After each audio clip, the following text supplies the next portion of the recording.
Last night, a spectacular California evening as the Breakers hosted the defending champion Lasers, and it came down to the final set of play. Enrique Lopez Perez eking out a win, 19-18. But tonight is a new day, and the Breakers tonight host the Philadelphia Freedoms.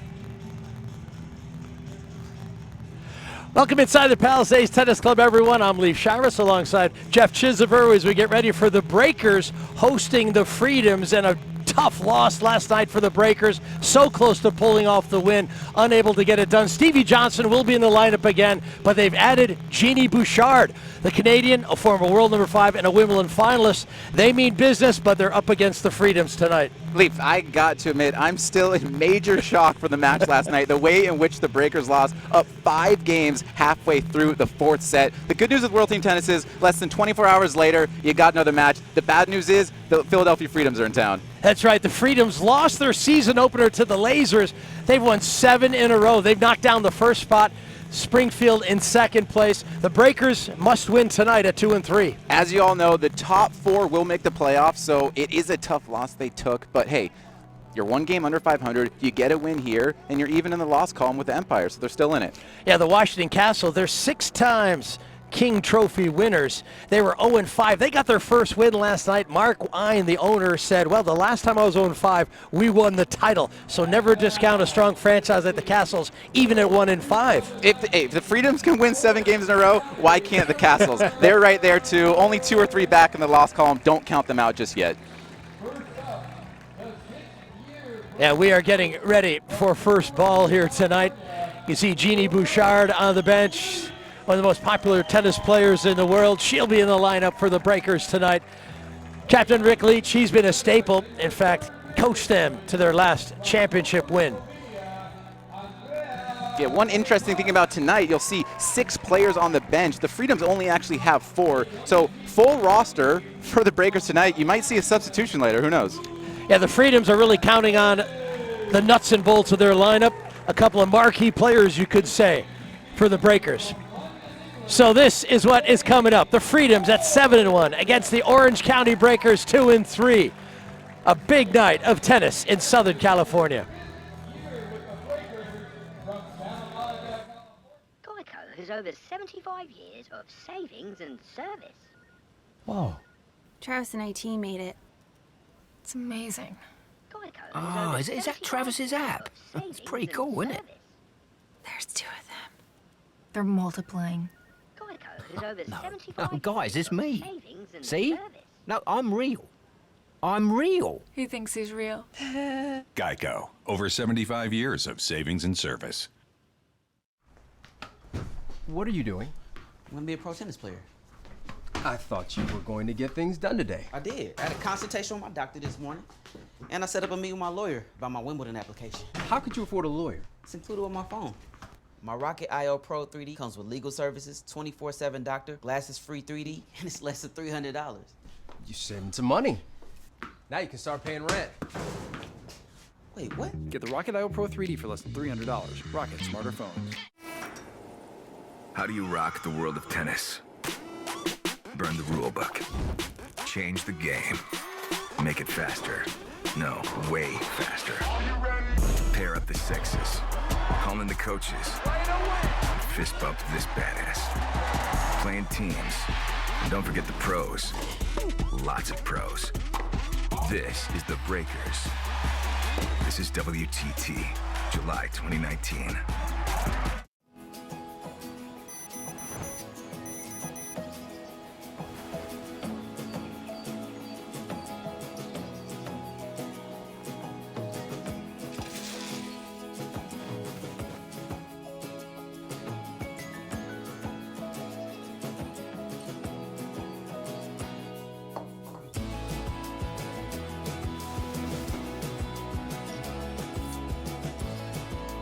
Almost Sport. World Team Tennis is brought to you by Wilson. Get the best gear in the game. By DecoTurf, the official tennis court surface of World Team Tennis. And by Body Armor, the more natural and better hydration sports drink.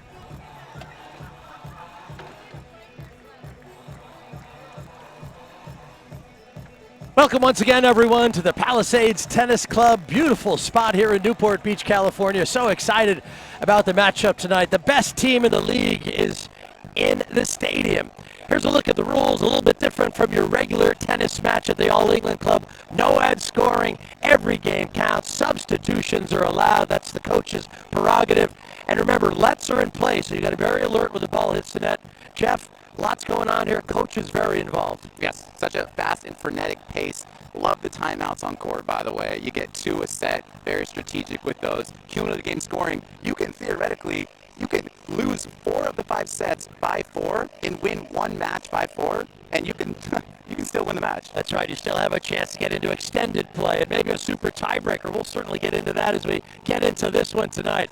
We're expecting a good one. Now, Coach Rick Leach of the Orange County Breaker, he sets the order of play. That's the advantage of playing at home. Mixed doubles, women's doubles, men's singles, women's singles, and men's doubles. Stevie Johnson in the men's singles. Jeanne Bouchard featuring against Taylor Townsend in the women's singles. We've got some nice matchups tonight. Definitely. And Rick Leach last night, same thing. His first 2 teams was mixed doubles and women's doubles. They looked great at the start. They won 5-2 against Roger and Spears, so he's feeling good with that mixed team. Hopefully they can get another big win and get out to an early lead. And just take a quick look at the men's doubles. Adrian Mannarino, a very talented Frenchman, will play alongside Fabrice Martin. Fabrice Martin was a Roland Garros doubles finalist, and Adrian Mannarino is a French Davis Cup singles player. So they got a very strong lineup tonight. Here's Raquel Attal, who's going to be playing doubles and mixed. She's a wonderful addition to this team. Again, they're so strong up and down the lineup. It's important to know, like I said before, they really just have 4 players each night. 3 of them are there every night. It's Atawo, it's Martin, and these, I mean, their doubles is amazing. Rachel Atawo, Kel Atawo, I should say, Cal Berkeley alum. You know, she's one of my favorites, 3-time All-American. She's so solid up there. You're going to love to watch her play. Yeah, so just to be totally above board, we're looking at a Cale Bear that I'm sitting alongside. Jeff Chisholm played his college tennis at Cal, so he's got a soft spot in his heart for Raquel, who is a great doubles player. But Fabrice Martin has led this team in a lot of ways. He's great in mixed doubles alongside Taylor Townsend, and Taylor Townsend has been strong. And I don't want to hype up the Freedoms too much, but they are the best team in the league right now. Well, you already talked about Taylor, and we're going to talk about it later when she plays singles. She went 13-0 last season in singles. She was the female MVP of the league. She's got a matchup with Genie. We're excited about that. That is coming up later, but we're talking about Fabrice Martin. We saw some serves last night get into the mid-120s. Fabrice Martin, possibly the biggest serve in the league. Obviously, Isner plays a night or 2 here, but he's playing every night, and you'll see some of his serves get up in the mid-high 130s. He can certainly crack them. Yeah, speaking of great servers, John Isner played for the New York Empire. Nick Kyrgios, we talked about the Castles. He's going to be suiting it up for the DC side. So a lot of big servers. Remember, in this abbreviated format, 5-game sets, 9-point tiebreaker at 4 games all. The serve, the return, very critical. Yeah, I mean, when you look at the timing of some of these sets, when you kind of look at the box score later, some of these sets are done in 11 or 12 minutes. I love that fast pace of play. That's what the fans come out here to see. Not many stoppages in action. We talk about the lets in play, and they change over every 4 games, not every 2. So it's action that's just easily digested.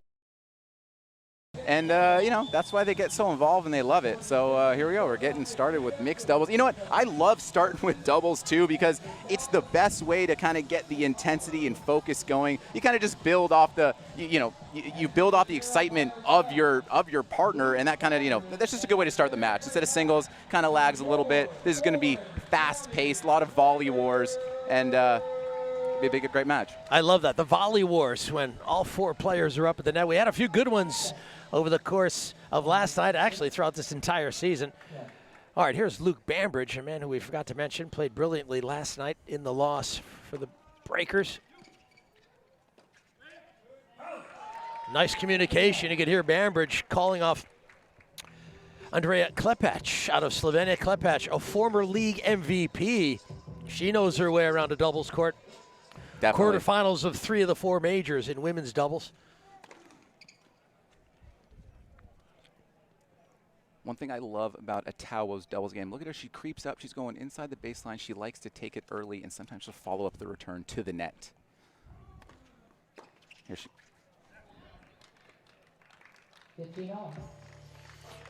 Yeah, forehand return pressure. Yeah, she's a former top 10er in doubles. She reached number 10. Very exclusive territory in the world ranks. 3-time All-American for the Cal Bears. Lives in San Jose. Yeah, Martin is a big, strong player, and you saw that in the return. That's right. He's 6'6", maybe even 6'7", huge wingspan. We'll see that huge wingspan when he is at net and Raquel is serving, but yeah, he likes to bang him when he hits the return.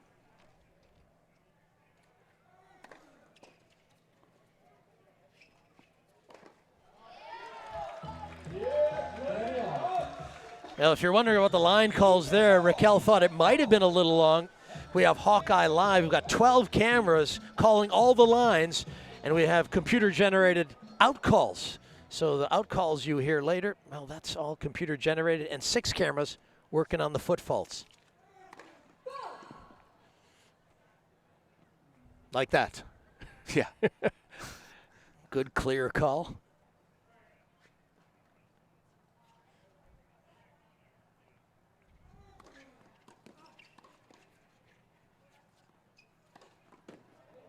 So the Freedom just lost that point, but those quick hands from Atawo, right? If you just see that point right there, you already know she's a double specialist because, I mean, when the ball goes an inch over the net, she's not running away. She's not turning around. She's literally looking her right in the eye and say, come at me. She got it back. Obviously, they lost a point, but quick hands, great doubles player.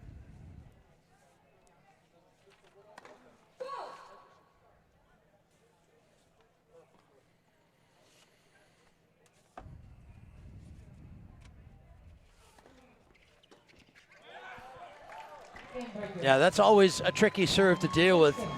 High bouncing, spinning serve from Bambridge, and the Breakers off to a one-love start. And Bambridge, we've been impressed with his energy, Jeff. This guy comes out and really puts it out there. He's a great player for team tennis because of how excited he gets when he plays well, keeps his chin up when things aren't going well, and you like to have that in a teammate. I totally understand why Leach wants to go with him first, just because of the energy.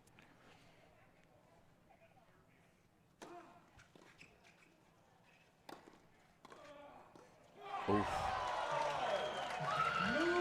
Look at him. A little gallop, a little sidestep. He's pumped. And we should say Fabrice Martin, we forgot to note. He was the 2016 World Team Tennis Male Rookie of the Year, 4th straight season playing for the Freedoms.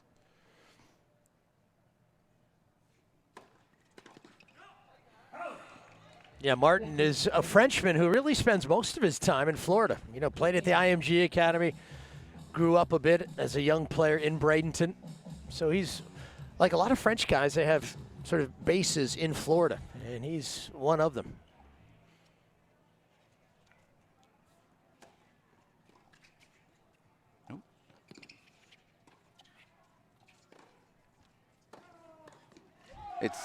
This is Bambridge all over the place right now. He's taking over, best player on the court. These sets happen so quickly. You get a quick break here. Next thing you know, break and hold, you're down 3-0. It's happening quick. Oh, you know, we forgot to note, Martin and Atawo played together in Wimbledon as a mixed doubles team. Tough draw. We'll get to that in a second.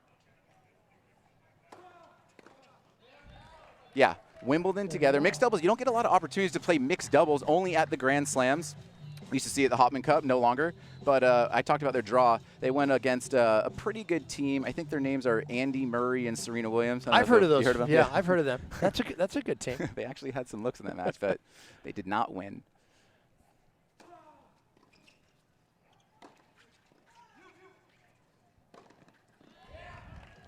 Moved up quickly to that dropping ball. So the Freedoms trying to get their first game on the board. In the past, when I've watched them, they've gone a lot to the I formation. They haven't yet. Oh, and right when I say that, here they come. The towel is going to go either to the right or left. And that's something discussed. Other teams will use signals. There's a signal. Yep. First He's serve. serving body. Raquel is going to the right. Yeah, nice work by Klepacz, anticipating that play up the line. And remember, no ad scoring, so a deciding point here in the second game of the evening. Love it.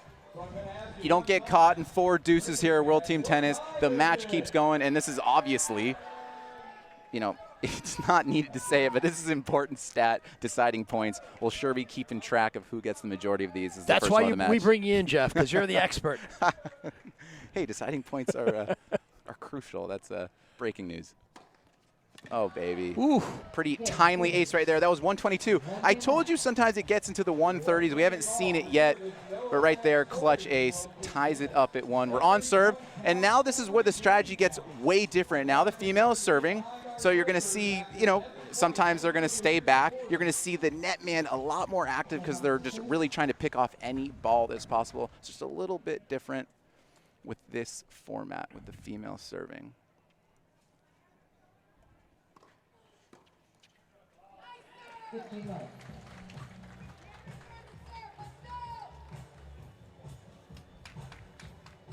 Klepacz, you mentioned a former MVP. Great results on the WTA as a player. 6 career titles in doubles.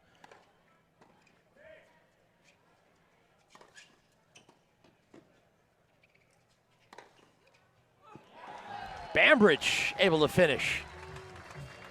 It's kind of a breakout season for Bambridge a year ago, 2018, winning 2 ATP double titles. Got into the top 100 for the first time. Currently ranked number 54 in doubles. Certainly knows what he's doing. He's such an athlete at the net. Check him out.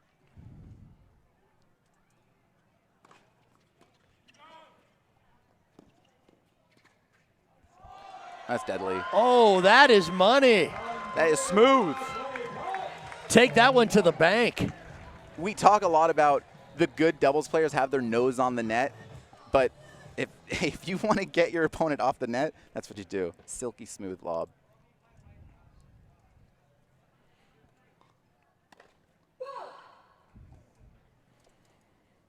I guess if you're going to the bank in Slovenia, it's euros, right? It wouldn't be dollars, it'd be euros. My bad. I mean, I don't know if that was me or you.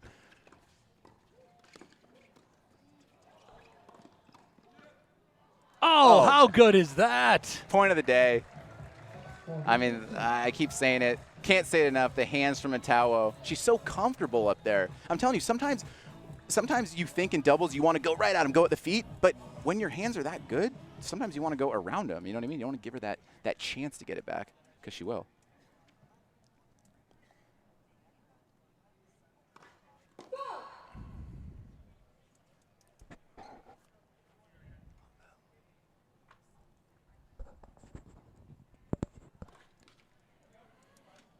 Double fault. Good point to do it on, 40-15. Still got 2 more game points.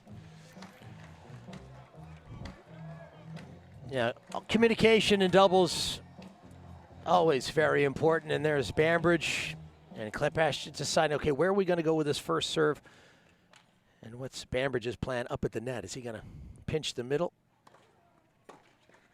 I was just going to say, and I promise, this is not in hindsight, I was just going to say you got to find her backhand. Forehand return is stronger on Atawo. She can do a lot with it. Here we go. Second deciding point. If you didn't know, female has to serve for the female, male to the male. It's a World Team Tennis rule. What do you think? They got to be going backhand. You cannot go back to her forehand right here. That would be silly in my opinion. Got to go out wide. That's what they do, and Bambridge on top of the net. Bambridge. Was that an alley? Why is that no matter what country you're from, tennis players tend to love to say alley? He's not French. I don't know. That's just the guy. Would you be more of a Vamos guy or an alley? Well, he's across the channel. You know, he's not continental, but he is across the channel. That's right. He's close enough. He's from Nottingham. All right, we'll let that one slide. He's a global citizen. He speaks many languages. You can say vamos, too.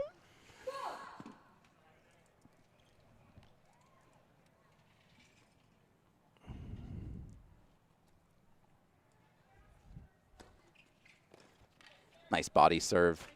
We'll talk about a few of the intangibles here tonight. Talked to Rick Leach. He said this DecoTurf surface is fairly fast. He said medium to fast.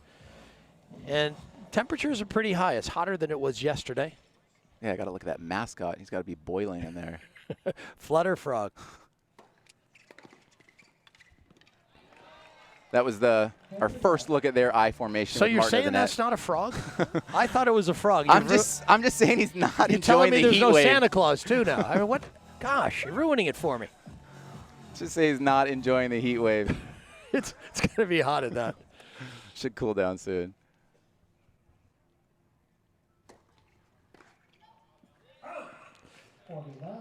Yeah, a lot of good first serves.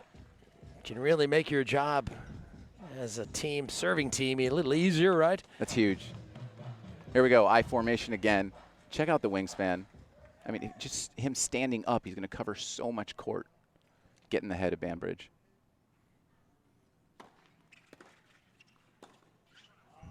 Great return. 40-15.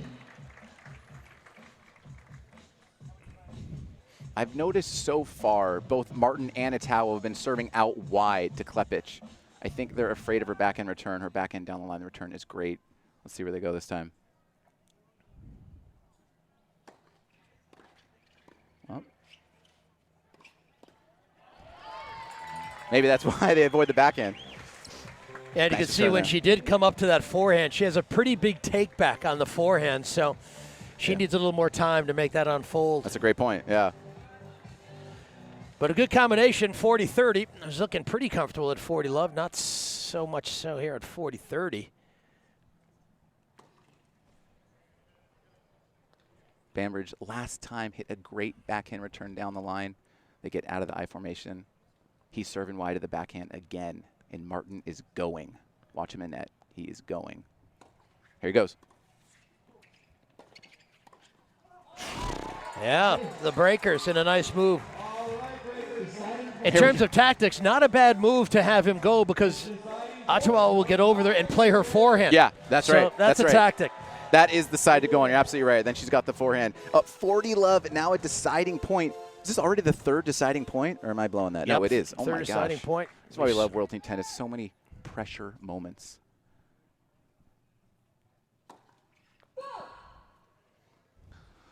Look out for the Klepich backhand down the line.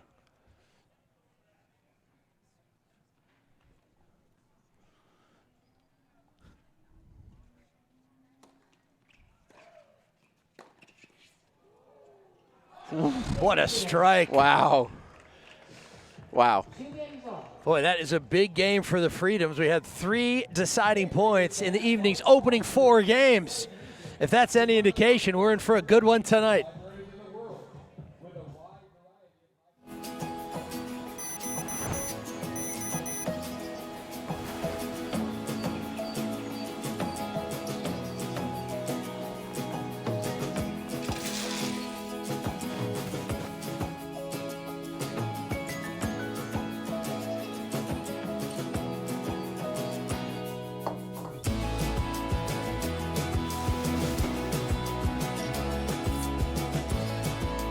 Cuomo Sport.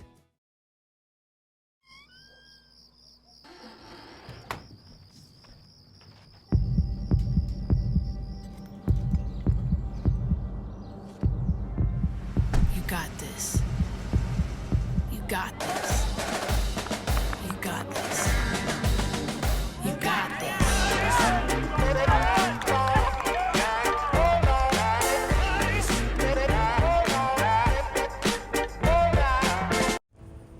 Give me a racket and watch me go.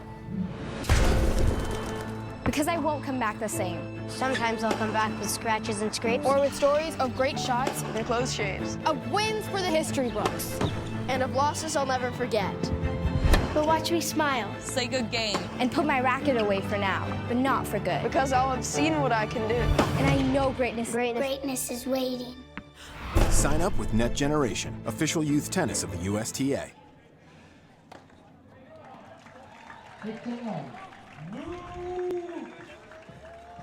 Summer is heating up, boy, is it ever, and so is World Team Tennis. Be sure to visit us on Facebook, Instagram, and Twitter, and at World Team Tennis for exclusive content, highlights, news, behind-the-scene videos, and complete coverage of World Team Tennis 2019.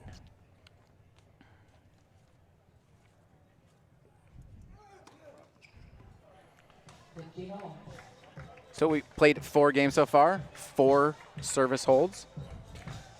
They say the set does not start until someone breaks serve. We mentioned Coach Rick Leach of the Orange County Breakers. Craig Carden is coaching the Freedoms tonight, 17th season as a coach. His 10th with Philadelphia. So we've got 2 excellent, experienced coaches. Craig Carden, formerly coached Martina Navratilova, Lindsay Davenport, Lisa Raymond. He's Coco Vandeweghe recently. Yeah, knows his way around the game. Definitely. Kind of great tennis mind. Knew him as a player as well. Pretty strong player out of Texas. Here's Bambridge at 30-15.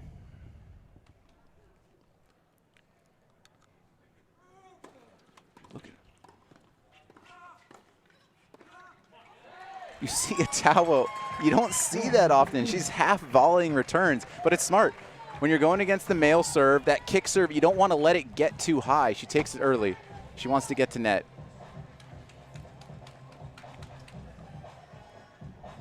We were talking about Craig Carden. He has coached different teams to 5 WTT championships. That's an amazing record he possesses. Of course, he had a few thoroughbreds working with Martina Navratilova in World Team Tennis. Oh, yeah. Heavy-duty serve out wide. Usually, if you swing and a miss in tennis, you usually look down and you kind of make it seem like it took a bad bounce, some type of excuse. Tennis players are good with defense mechanisms, right? If things don't go your way, we've got all those ready to go. And that's the thing with Hawkeye Live. You got nothing to complain about anymore because you can't even challenge. Up.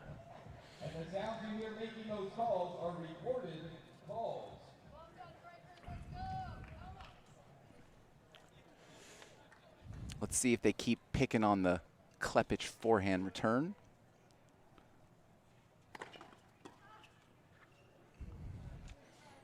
You don't need to worry about direction when you hit it that hard, especially into the body.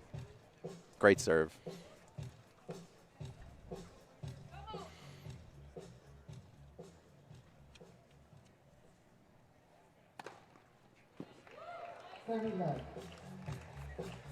It's interesting, Martin's year this year. We mentioned the run to the Roland Garros finals, which, was alongside Jeremy Chardy, his French buddy. They had to win, just some brilliant victories. Cabal and Ferrar in the semifinals, a team that ultimately won Wimbledon. Good serve. They also beat Kubat and Mello, who a couple of years ago were the #1 team in the world. So Martin's been playing at a very high level this season. It's coming together for him. He's got a good partner in Jeremy Chardy. And he's brought along another Frenchman to play team tennis, Adrian Mannarino. That's we'll right. see Mannarino play tonight in the singles. Lots of talent in French tennis. And Martin is a part of it in the doubles court.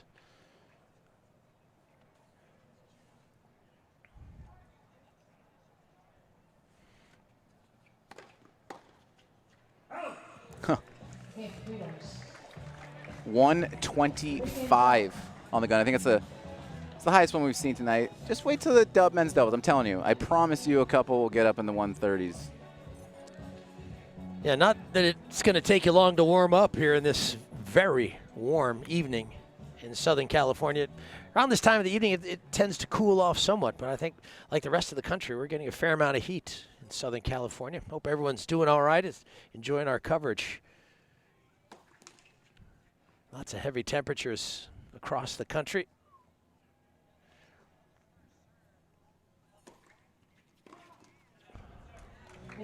That's kind of one of those, you almost have too much time to think about on that one. Try to go down the line. Highest part of the net.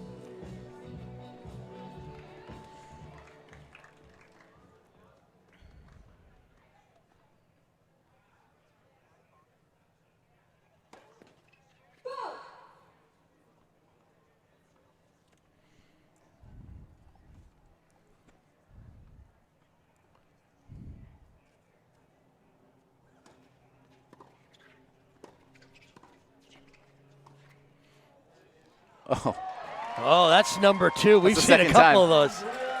Last night, I remember she was putting the forehand lobs. This time, both with the two-hander. Great lob from both sides. That's what we're talking about. Raquel Ottawa loves to hug the net. She's returning. She's coming up. That's how you get her off. Now, next time she comes up, she's gonna be on her heels a little bit.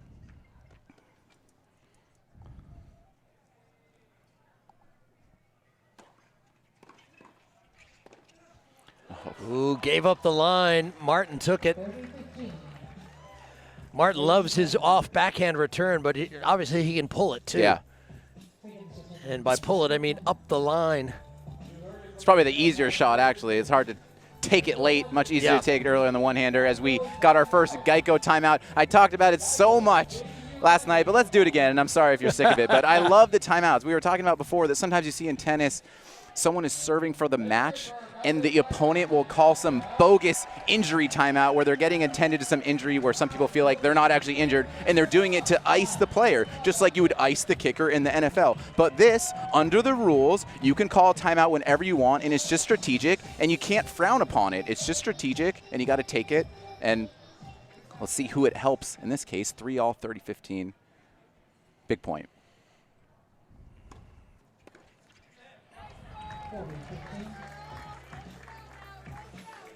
Yeah, just looking at this set unfold, you just see two very solid teams taking care of their serves, doing everything right.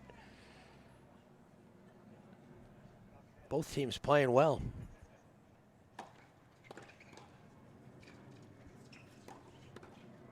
Yeah, don't test her. Don't test my Cal Bear. Good hands at the net, and she found a winning volley inside the alley. All right, 40-30, trying to avoid another deciding point.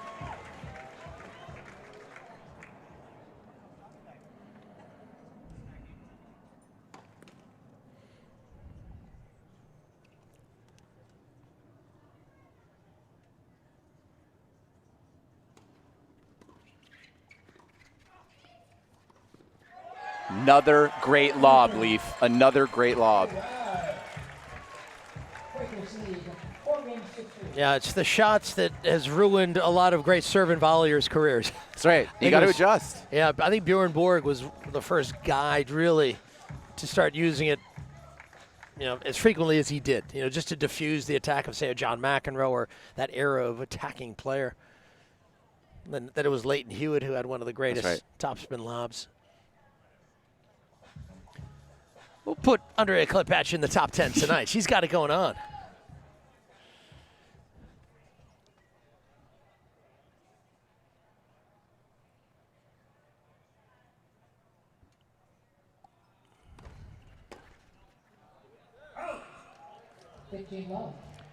Towel had a long career with Abigail Spears. Abigail Spears, who plays for the Springfield Lasers, and they won 14 titles together.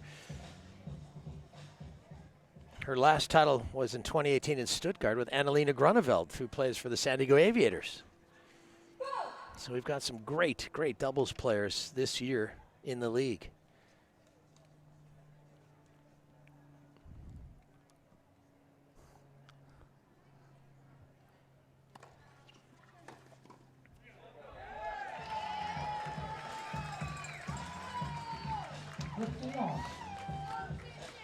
Yeah, when Bambridge makes contact, it comes off his racket. It's got some steam. He's got that blue Babby. That is the prototypical racket on tour that just gives you so much power, so much spin. Actually, sometimes it's tough to volley with that racket. Obviously, no issues.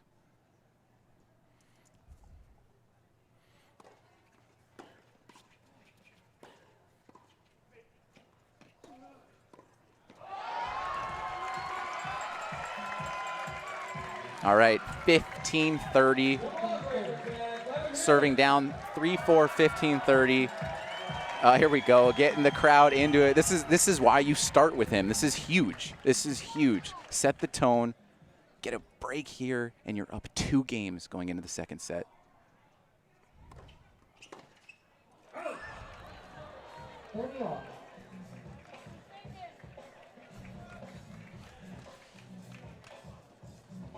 Yeah, there's a lesson in that. Doesn't matter how fast or how hard you hit your serve, put it in a good spot. Good things can happen. 30-all.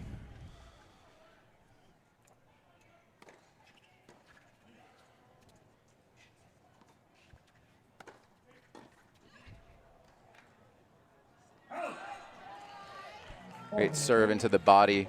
Forces the lob. Martin takes care of the rest. Atawo, 3-time Grand Slam semifinalist at a Grand Slam, twice at Wimbledon. Also qualified for the WTA finals in 2014, 2015. That's big time right there. That sure is. Game point freedoms. Oh! He tried to use a little body English, but that's the purvey of Bambridge. He's British. Martin is French. So it didn't work out that time. Deciding points. How great are these deciding points? In regular tennis, we could still be 1-all with a 6 deuce. I like it. Just put the pressure on. Let's get it going. Who's going to come up big again? I formation. Set point for the breakers. Clutch serve. Martin clean up the mess. Here we go. We got a tiebreaker. So 9-point tiebreak when you get to 4 games all. First team to 5 points. That's right. They call it a 9-point tiebreaker because 9 points is the maximum amount of points you can go to, because at 4-all, like you said, they play a deciding point. Love that. And usually in regular tiebreakers of tennis, the serving goes 1, 2, 2, 2, 2, 2. In this one, it'll go 2, 2, 2, 3. Hope that makes sense for all you at home. I was an English major, so numbers. It sounded like I was doing some Morse code. The tyranny of 1, numbers. 2, 2, 2. I think I understand it. Oh, get there. Oh. They get the points. I love it when there's extra grunting going on.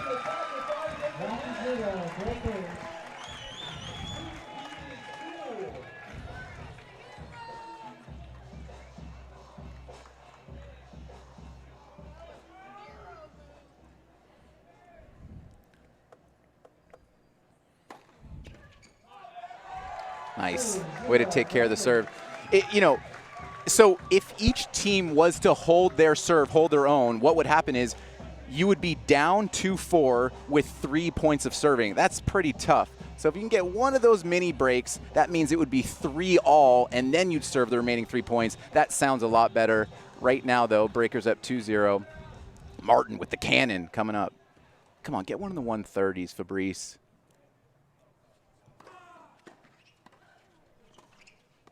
Oh! Ooh, there is the mini break. There it is. That's 3-love. So the Freedom's in a bit of trouble as the home side has got the edge now.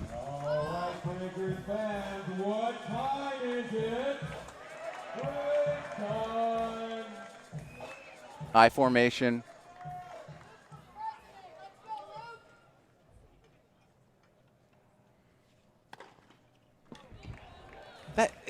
Okay, that one said 120.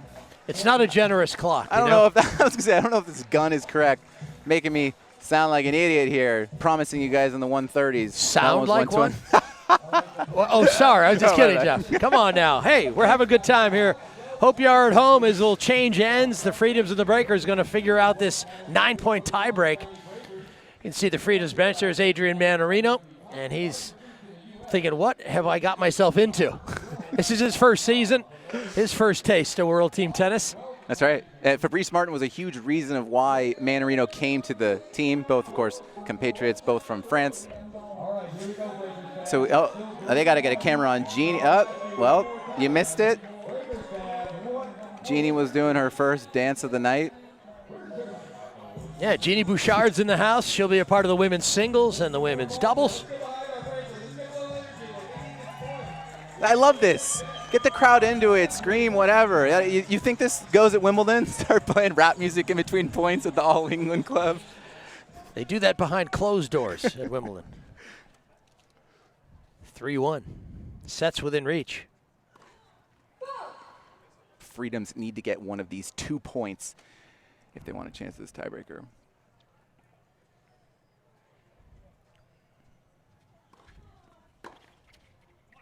Oof.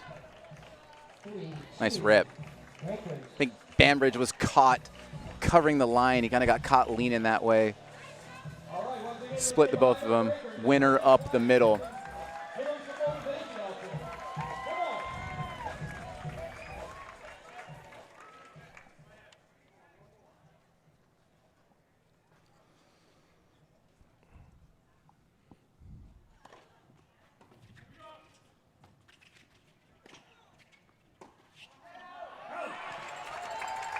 All right, so Klepacz gets one of her 2 service points, so that's put her in a good position. 4-2. That's right. 3 set points. Because like we said, 4-all is the deciding point. So Raquel Atawo will serve 3 points if they can win them all 3, of course.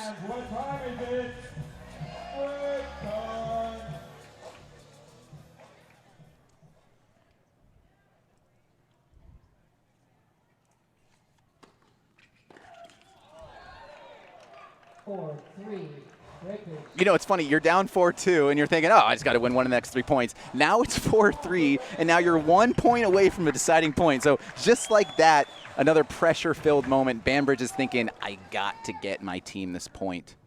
Where are they going with the serve? And then, just like that. Fans are really getting their money's worth with all these deciding points. I'm sweating up here. Actually, it's just really hot. Maybe that's why. But. So deciding point number 5. Geico timeout.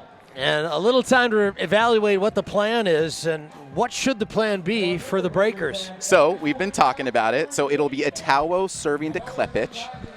The backhand is the stronger return, but typically when you do I formation, you want to serve up the tee. But I am feeling, let's see if they go I formation or not. Gender to gender.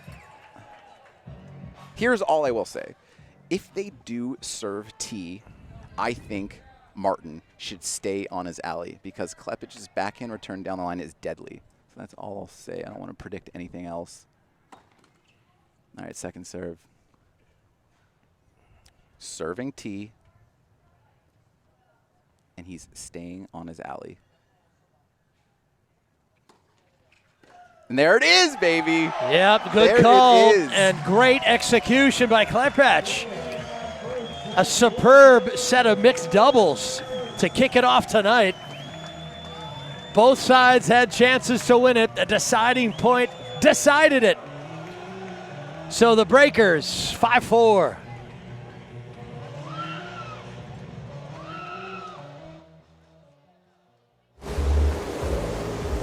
I won it. I can't believe it. That car brought his karaoke machine.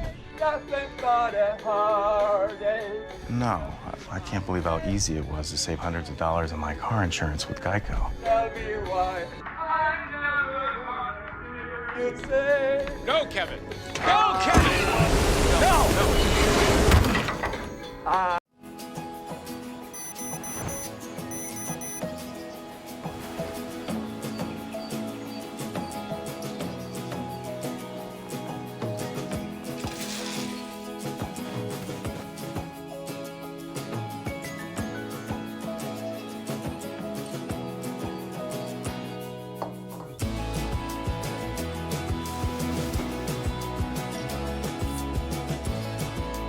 Uomo Sport.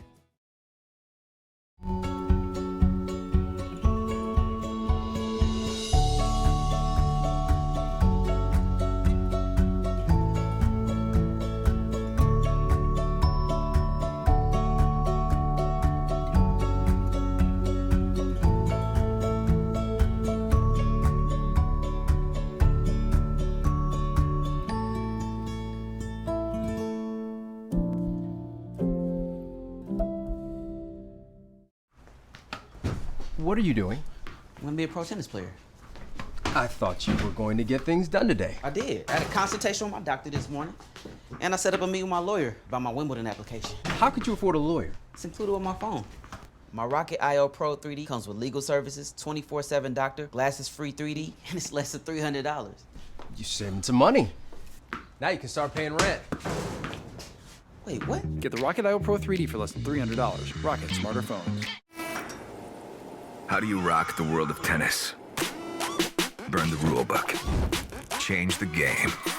Make it faster. No, way faster. Pair up the sexes. Call in the coaches. Fist bump this badass. Playing teams. And don't forget the pros. Lots of pros.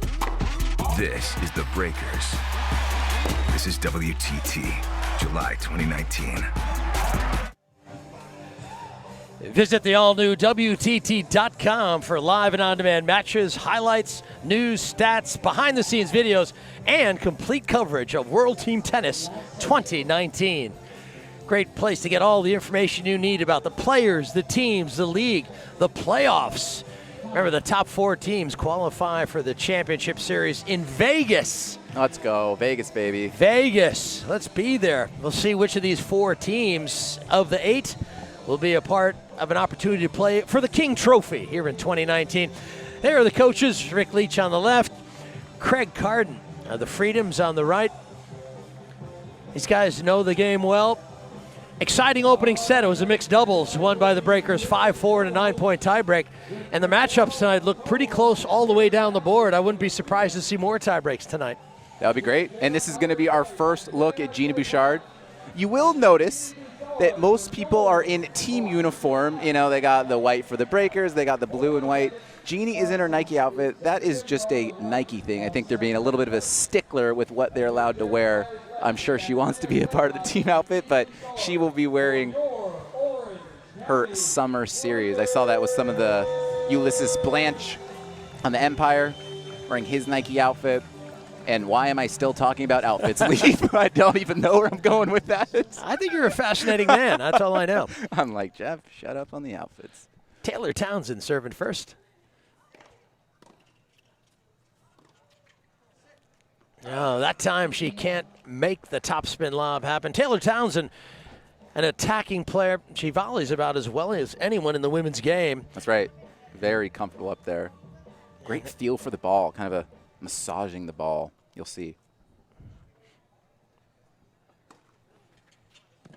Yeah, and that left-handed serve has movement. You know, it has pace, but it has that slide to it. What is it about a lefty serve? It's like you think you could get used to it, but it's just the worst if you're a righty. What is it? Yeah. It's just... You know, left-handers seem to play outside the ball. You know, it has a little more shape, a little more edge to it. Never seem to hit a ball in a straight line.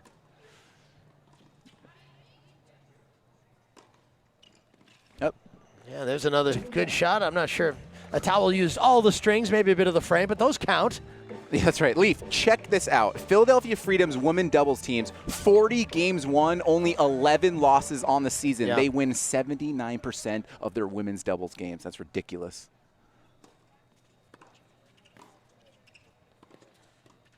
Ooh, that's her volley, too. You know, I've watched a lot of World Team Tennis seasons, and those numbers are almost extraordinary. I mean, incomprehensible. That means you're winning sets 5-1 almost on the regular. The next best team are the Lasers, 30 games won and 22 losses. That's 58%. Yeah. And that's a very strong season. Yeah, seriously. Freedom's winning 79%.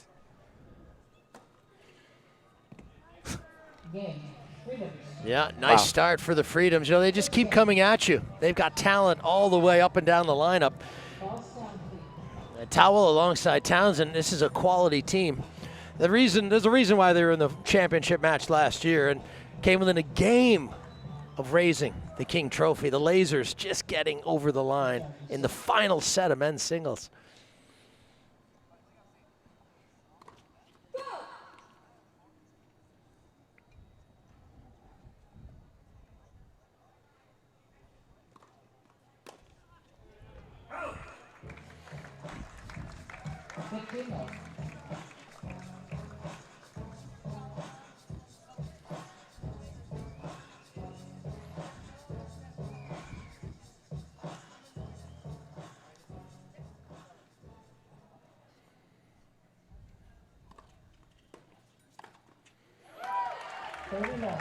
Yeah, Bouchard doing a nice job getting that first serve in.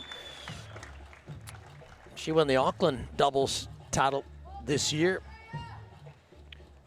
Klepacz, the veteran in that pairing, and I'm sure Klepacz has a lot of sway with what's the best play on a night like tonight.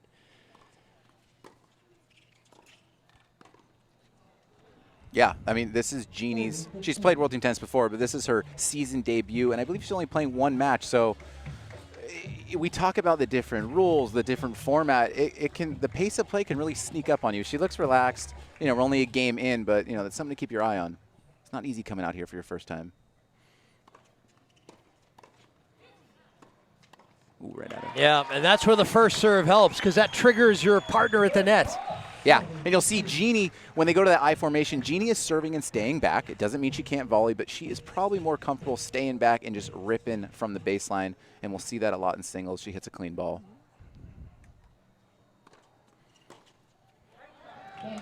Yeah, that was a good game and a lot of first serves. Yeah, that's key. First serve percentage. Like you said, in doubles, take a little off it. What you don't want to do, you don't want to be missing over half of your first serve because then the returner gets in such a good rhythm, feels like they can step up and just rip the return. Jeanne first played back in 2009 for the Kansas City Explorers. She had a year with the Texas Wild and a season for the New York Empire back in 2017. So she likes World Team Tennis. These names, the Kansas City, what was it? The Explorers. Explorers. Yeah, they won a King Trophy. What are they exploring?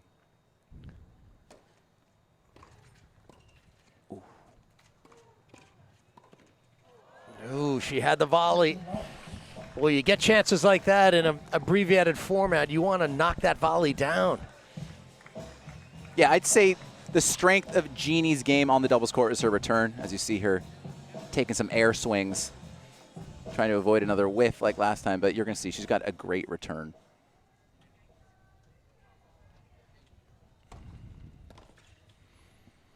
Yeah, and I'm sure Jeanne has pretty good memories of Newport Beach. She got to the quarterfinals of the ITF event just down the road here, so she played some good tennis here in this area this season.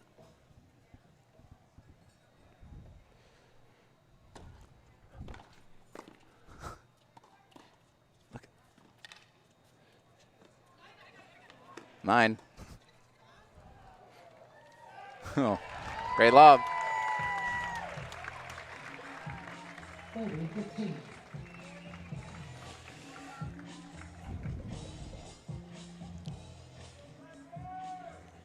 Yeah, Bouchard, over 2 million Instagram followers. Are you one of them, Leaf? Or you Not probably not Instagram. on Instagram? I think I follow her on Twitter, where she has 1.75 million followers. So one of the a- most popular tennis players in the world. That's a profession in itself with those followers. I think I have 20.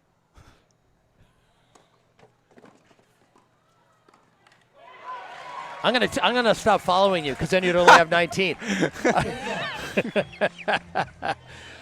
All right, great volley, and again, there's that return volley combination. Yeah, you get that return low to the feet.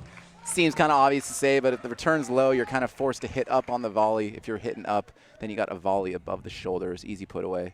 Nice little combo right there.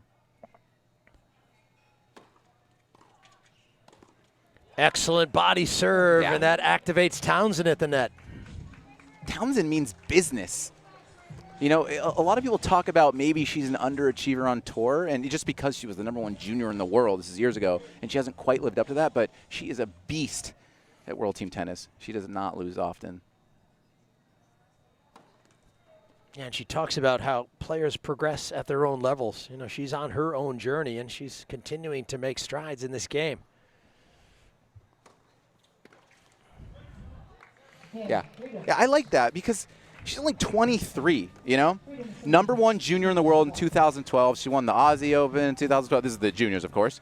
Won 3 out of the 4 junior Grand Slam doubles. In fact, she won the Wimbledon junior doubles with Jeanne Bouchard right here. Yeah. And they're gonna go at it in singles later. That's pretty cool. Obviously, Jeanne, a great junior in herself. There's a lot of history between those two. It'll be fun to see how it unfolds on this court. We have not seen one break of serve in the entire match.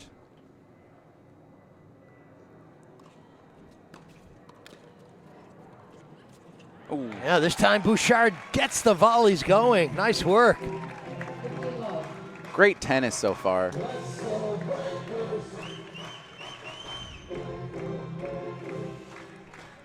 I mean, you have to feel like all Canadians are walking pretty tall these days with what the Toronto Raptors did. That's right. Kind of a national team. And Bouchard is quite friendly with Drake, who is probably the biggest fan of the Raptors. Look at you talking Instagram, talking Drake. Leaf. Hey, I'm dialed in, man. Your kid, your son's teaching you about that. Can you name one Drake song? No. just give me a guess. Like, give Give me a guess of one Drake title. I can't. That would be unfair to Drake.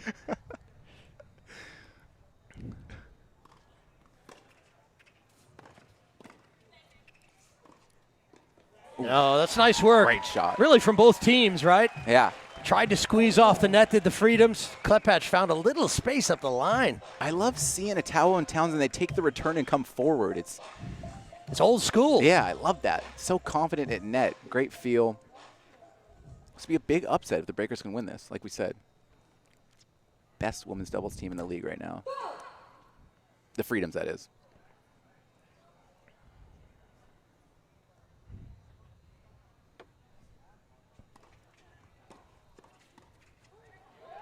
All right. All right, 4 games in the books in the women's doubles. 2 games all. The Breakers 7-6 up in the match score.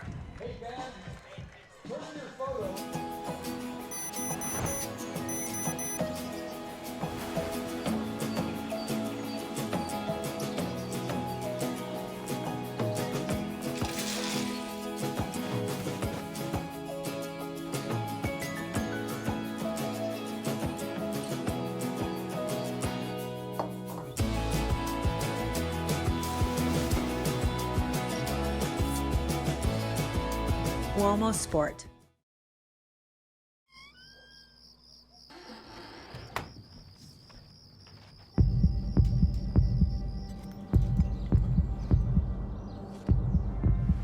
You got this.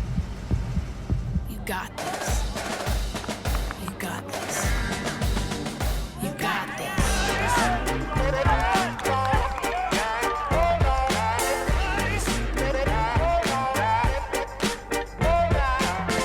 World Team Tennis. Lasers take home their first King Trophy. The Castles get it done. San Diego Aviators have won it. There it is. Orange County Breakers are the World Team Tennis champion. What an amazing effort by an amazing team. Where every point counts.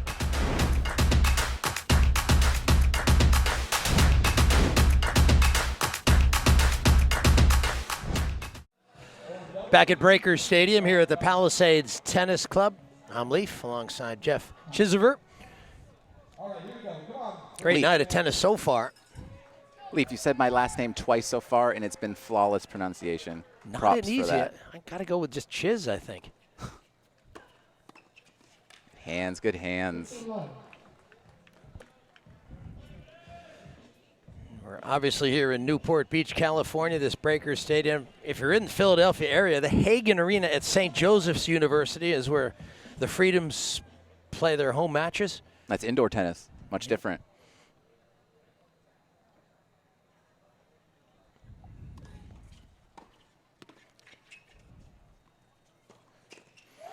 Lets are in play, and Jeanne made a nice return. That's right. She can't explain it, how she did it. Yeah, I think she says she returns better when there's a let.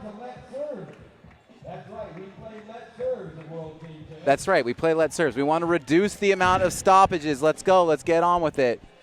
That's what I love about this rule. Give me more lets so I can talk more about it, please. The bender. Oh, leave it.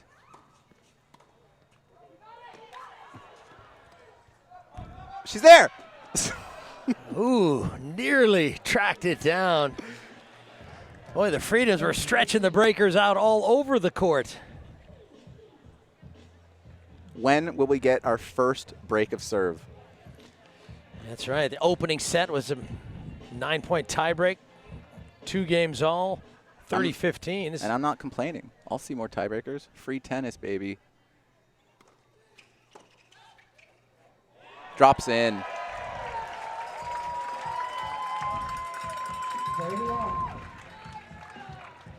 Semi-shank on that return. She'll take it. Those are sometimes the best returns in doubles. The ones that come off the racket so strangely. When you're at net, you kind of just want to lay off it because you don't know what's on it. Next thing you know, it drops in.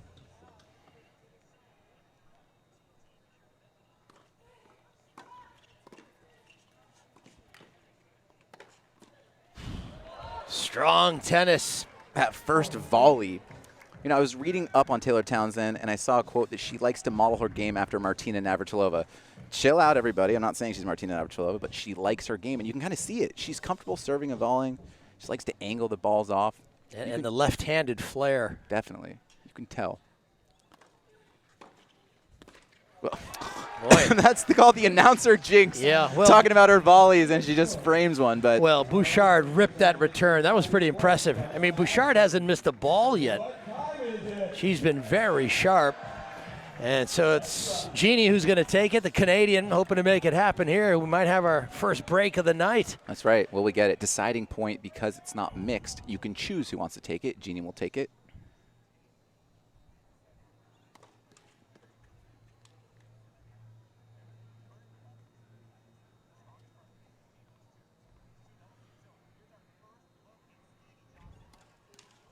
Ooh, a double fault.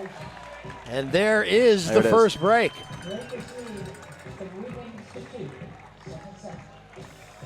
Well, I wouldn't have called that. But Townsend is broken. And now it's up to Bouchard to try and underline the break. She'll serve at 3-2. And like they say, they got the break of serve, but it's never a break until what, Leaf? Until the cows come home? No, until you hold your serve in the next game.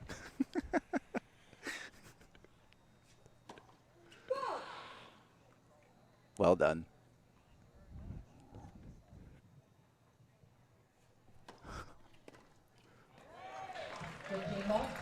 I think the term I was looking for was consolidate the break. Consolidate the break.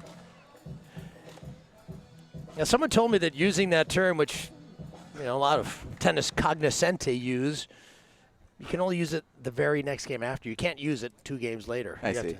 Okay. You say underline the break or That's something. good. I'm learning from the best. I'm writing that one down. Whoever they are, that's what they say. Oh, boy. Double faults can be contagious.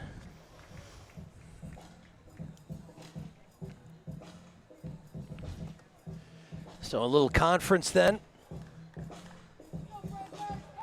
Klepacz and Bouchard.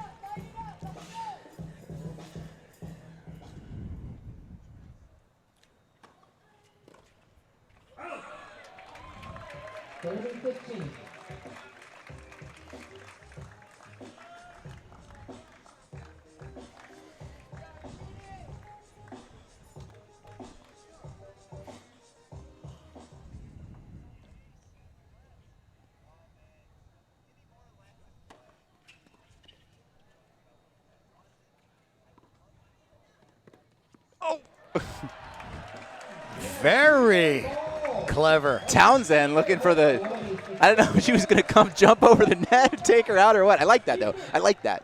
I don't want to hear that was Bush League. I don't care. Run up, stomp your feet, whatever. Do whatever you want. Get that point. They didn't get it.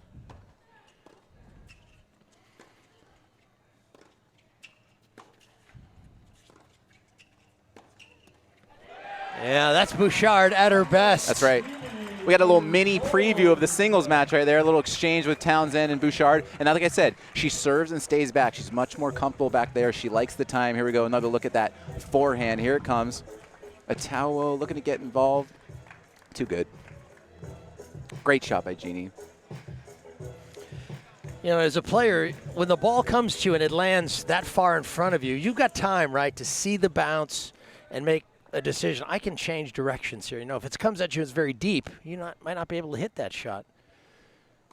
It's that instantaneous decision you need to make. What can I do with this ball coming to me? It's a lot of options. Yeah, you got to calculate what's going to be the best one.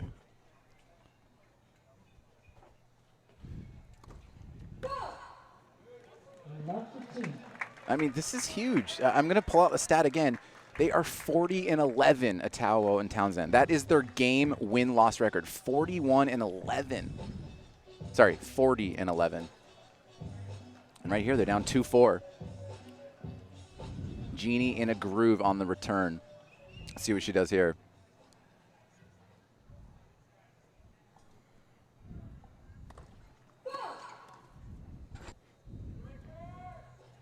Another look at a second serve.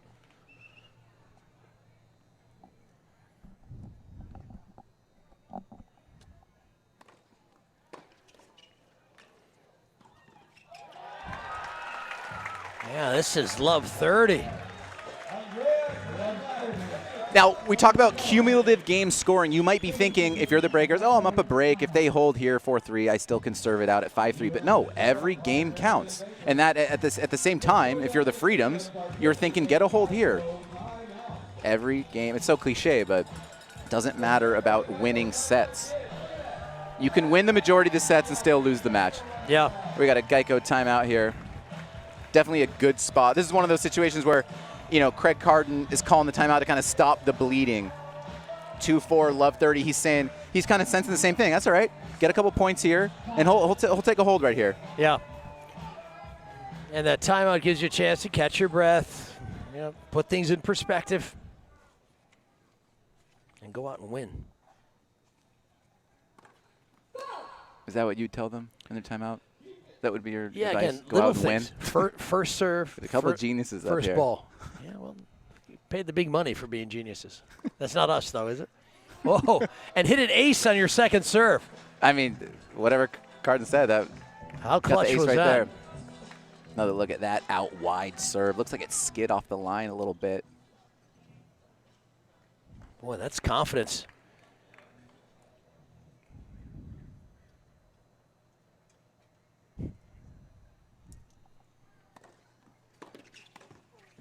Just Quick like that. hands. Just like that, they're at 30 all. They're back in this. Yeah, Great and that's serve up where, the tee. you know, say, well, coaching is important, or is it important? I mean, this is an example of a good coach having a positive impact on Definitely. things for his team.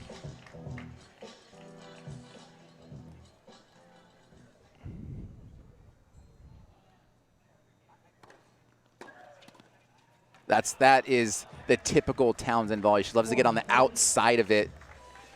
Really massage it on the outside, cut off the angle. She stomps down when she does it too. 3 points in a row, 40-30.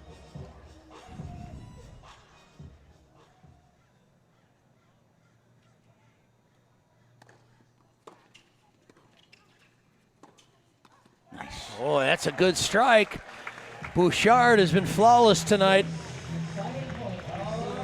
I'm almost thinking Atao's so used to your first volley, go deep with it, you know, and kind of close. Here's another look. Maybe you want to take that first volley short and make Jeanne come up. She's comfortable hitting back there. That's a great shot right there. She was on her heels, so it was a great volley, but maybe you want to hit it short, force her to come forward, kind of get out of her comfort zone. And, of course, she is taking the deciding point because she is in a groove on the return. Maybe you want to get it to her backhand this time. She just hit a great forehand. Oof, they were going for it.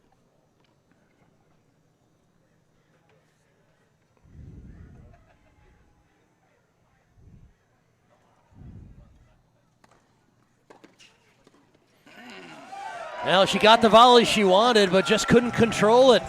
Jeanne Bouchard making a lot of good returns. Yeah. Another look at that. Atao was there, too. Sometimes it's just a pressure, you know, she makes that volley in her sleep. But, hey, deciding point 2-4 changes everything. So the set goes to the Breakers, and as you can see, they've taken the two opening sets. 10-6, they lead. I want it. I can't believe it. That car brought his karaoke machine. Nothing but a heartache. No, I can't believe how easy it was to save hundreds of dollars on my car insurance with Geico. Tell me why I never wanted you say. Go, Kevin. Go, Kevin. No.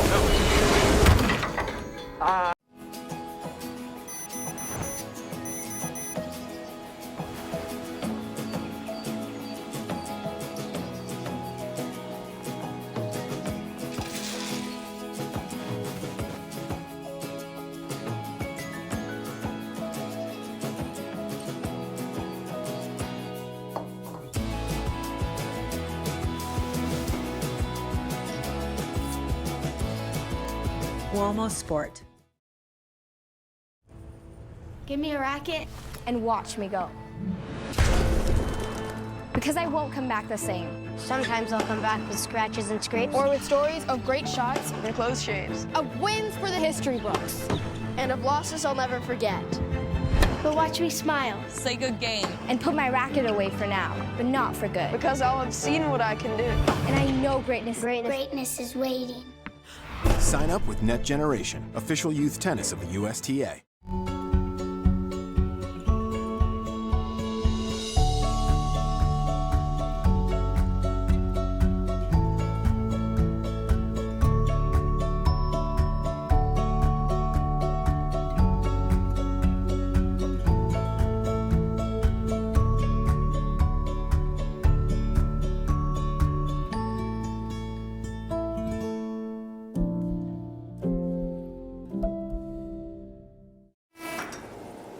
How do you rock the world of tennis?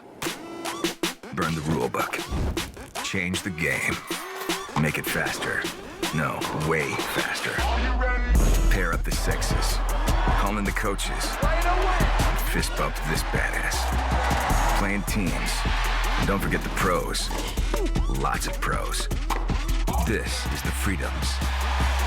This is WTT, July 2019. Welcome back, everyone, to World Team Tennis here in Newport Beach, California. The Freedoms visiting the Breakers. Only one other match this evening. The New York Empire are taking on the Vegas Rollers. That happens a little bit later in Sin City, but we are in beautiful, sunny Southern California. Got a great match tonight. I'm Leif alongside Jeff. Glad you could be with us. Adrian Mannarino, a very talented Frenchman.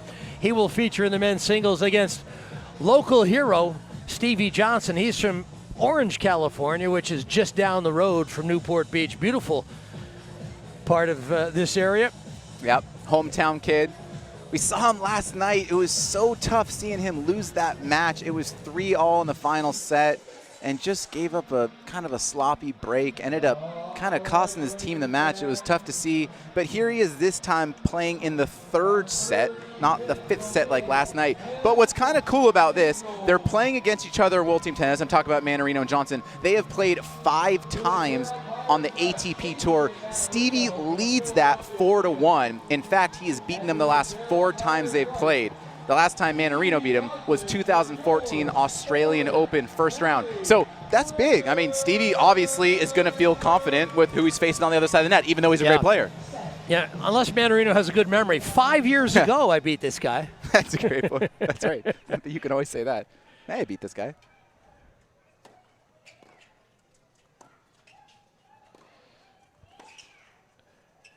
Yeah, and Mannarino is an early flat striker of the ball. Yeah. Very unique and a fun player to watch. Compact strokes, very flat, like you said. He is fun to watch.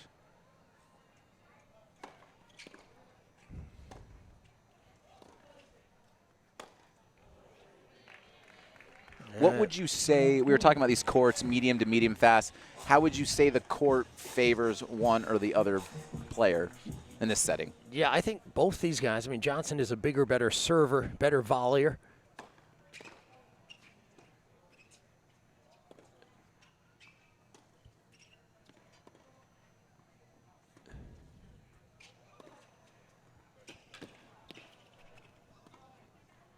Yeah, and can Stevie integrate that kind of play into his game? And if Mannarino's playing like that, he's keeping Stevie off his front foot.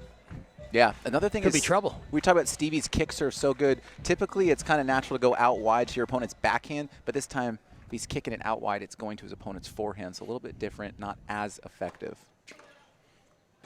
Oh man. Mannarino out of the blocks. Wow. Brilliantly. I mean, Johnson really didn't do much wrong in that game. Wow. Yeah. And that's quick strike tennis. And yeah, that's the nature of oftentimes the French players. When they get it going on their day, they're very strong stylists, you know? Yeah. And when they hit their shots, they can be tough to beat. We see that there. And are you saying when they're not on their game that? Yeah, I think sometimes if they're not on their game, they're not battlers like Americans or Aussies. You know, they're sort of a different take on the game.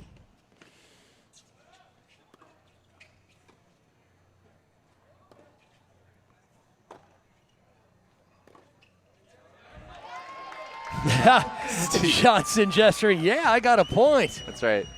I mean, the good news is Mannarino doesn't have a huge serve, so getting down an early break, it's not easy because the set's only to 5. But hey, just the first game. This guy's not going to serve you off the court. You're still good, Stevie.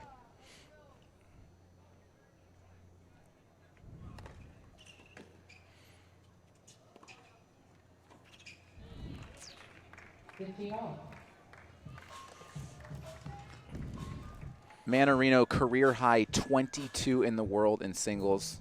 That's legit right there. Only one career title, though, and it came this year in Sertogenbosch. That's on the grass. Really enjoys the grass because, like we said, he hits that flat ball that likes to stay low. That is probably his best surface.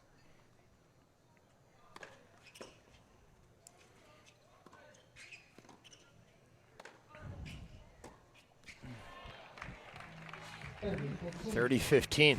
Yeah, what was interesting about that title in Herzogenbusch, he was 0-6 in finals going into that. That must have felt good, huh? Yeah, I mean, so to get that breakthrough, that has to be just a huge step for him as a player.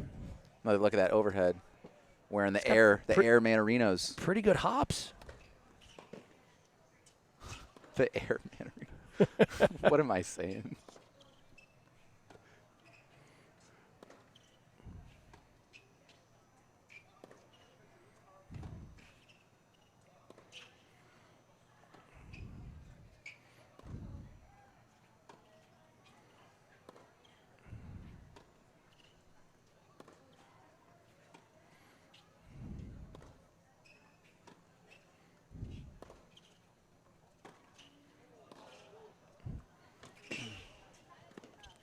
Boy, I feel like we're watching a chess match out here. That right there is kind of the book on Stevie. And Stevie's kind of playing a little rope-a-dope with that slice. He's saying, hey, I'll slice. It's hard to hurt me on that. But eventually, Stevie really itching to get that forehand. He just got caught a little too out wide. Look at that. He's got to cover so much court.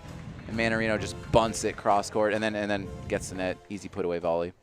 Great play by the Frenchman.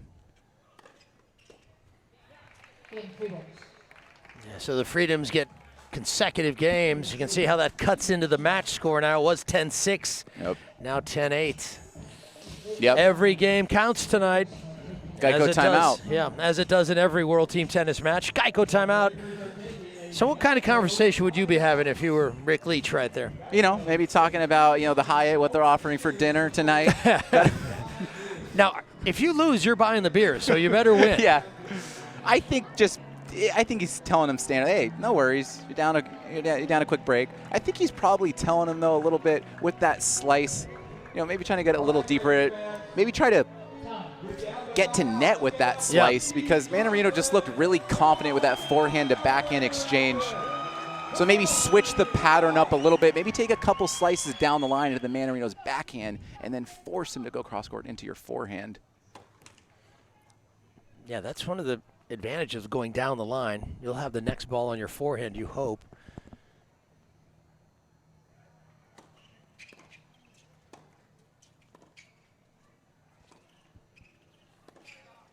Oh, what a reply. Wow, he's feeling good. If you're wondering what that skull on his shirt is, that would be the sponsor clothes he wears. It's called Hydrogen. Would you ever wear a tennis shirt with a skull on it, Leaf? I don't know. It's definitely a unique styling to tennis, right? I don't know. Unless Keith Richards were in the crowd, I suppose I'd,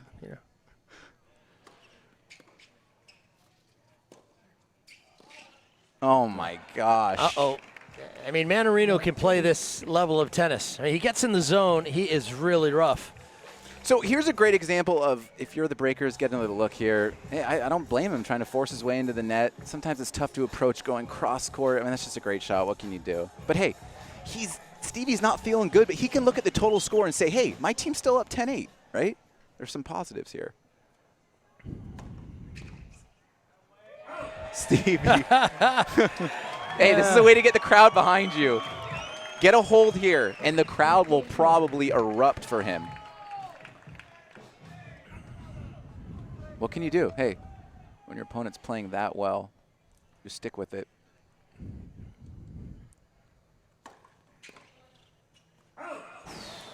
Oh. There's Mannarino was looking to, I got to talk to somebody. There's no one to talk to. That's an automated voice. I made a joke yesterday that they should have different recordings of these automated voices. I should say, yeah, automated calls. Stevie Johnson, you can't make them all tonight. Yeah, big serve. And you might notice we also have a 25-second shot clock. You've got to get the point underway out here. Yep, no Rafa Nadals, no picking your wedgie for 30 seconds. You got to get on that line. You got to serve. Sorry, Rafa. I love you. No. Deciding point. Not that Rafa cares or knows anything about me, but he does take way too long before his serve. And that's another great thing about World Team Tennis. Let's pick up the pace, right? All right, deciding point. The receiver decides where he wants it. Mannarino in that ad.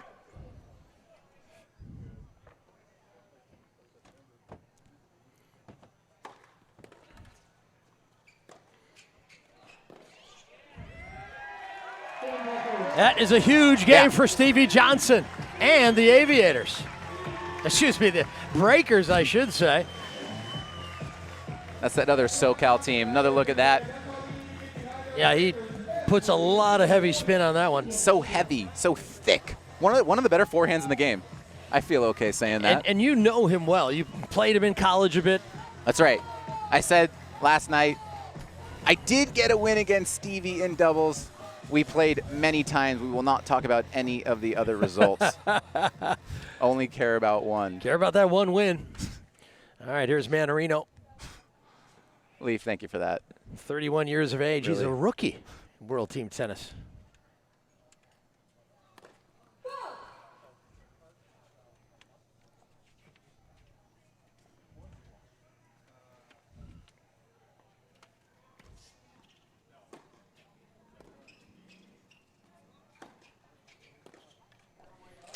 And you can see the difference between the forehand and the backhand. Mm-hmm. Once he rips one forehand, then he's kind of in control and he can really sit in that backhand corner and hit only forehands. So that return was huge, took control immediately.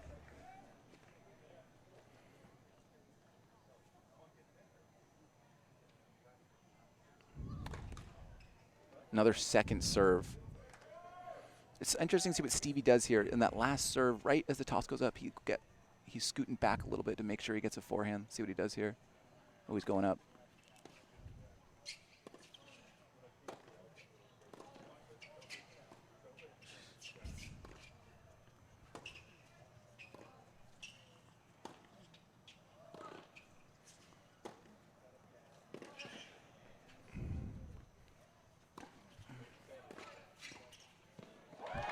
Johnson with the volley winner. Wow.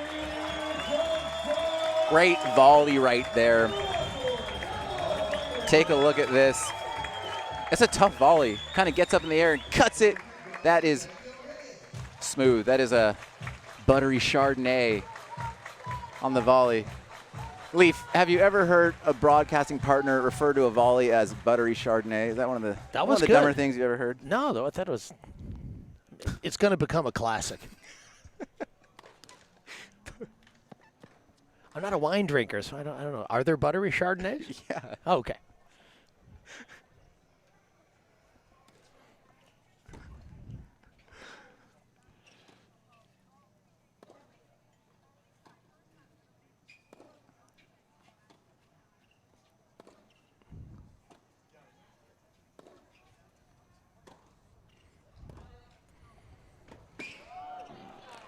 Yeah, played the waiting game and found the shot he wanted and is able to change directions beautifully.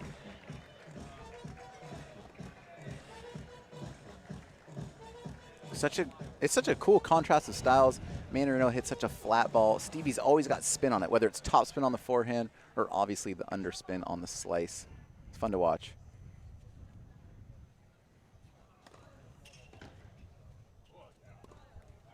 Oh.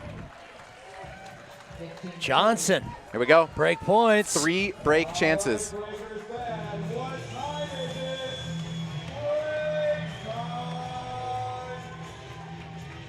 The fans are sensing it, that it is break time. Stevie would love to get a look at a second serve here so we can make sure he hits a forehand.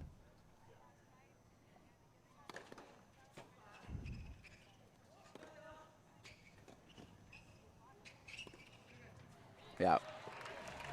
Not the easiest ball, too. He had to get that up and down, and he did it well. Are you hearing Mannarino's grunt? He gives it the aya. What are we, in karate class here? This is nice, though. This is not easy to hit. The ball's below the net. And really it's need spinning to like a accelerate. top. Yeah. Yeah, that is not easy. Yeah, but he gave it the old aya. Listen, he says aya. Ay, ay, ay. Ace right down the tee. All right, Stevie is going to decide the deuce court. Take another look at this serve. Look at that. That's his right foot. He steps into it the right, then the left. You don't see that a lot. One that comes to mind is Jamie Murray. Yeah. Yeah. Jamie Murray's got a little of that. Yeah, that means you got to start a little further back to avoid the foot fault. Deciding point here.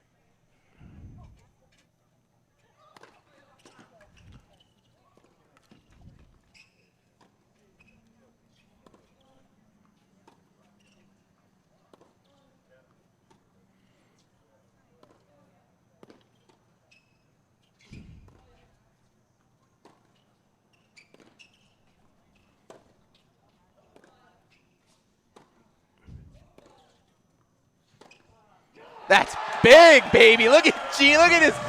Look at the bench. That was huge. And just like that, the Breakers are back up 4 games. Stevie Johnson getting the crowd on their feet here in Newport.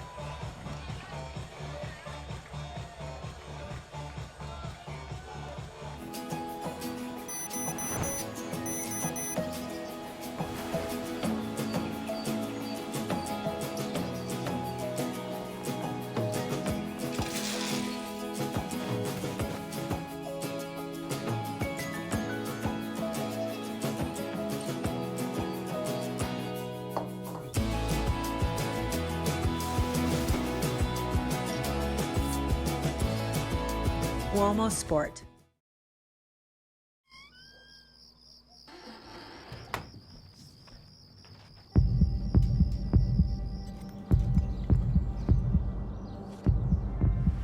You got this. You got this. You got this.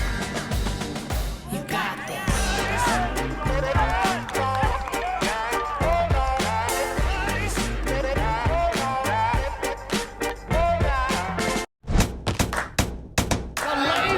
Take home their first King Trophy.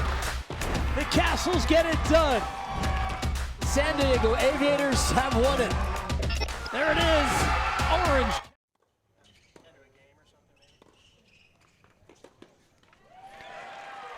All right, back in Newport, Stevie Johnson at work on his serve. He's just broken back. He's got a bit of momentum. He's got 30 love. Since that Geico timeout, Stevie 2 games in a row.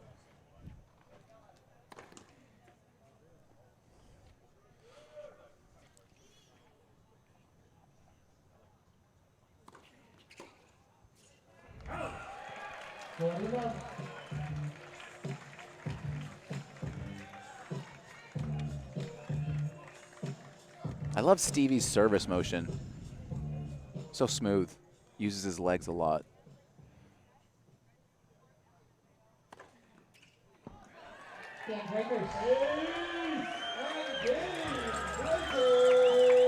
Yeah, some excellent production there. 29 years of age, his 5th season. We mentioned he's from just down the road in Orange. Beautiful spot. Well, he's got a home now in Redondo Beach. Wife Kimberly. Family man now. Possibly the best college tennis player ever.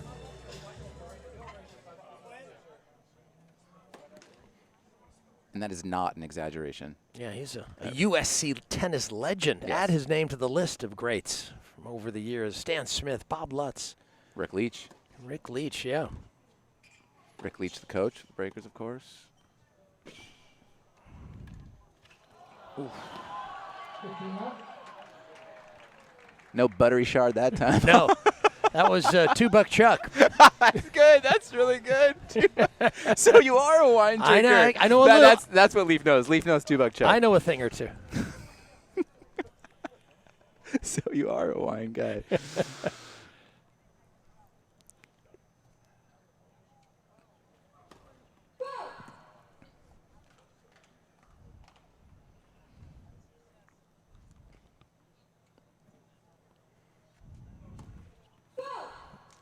Wow, how the momentum has turned.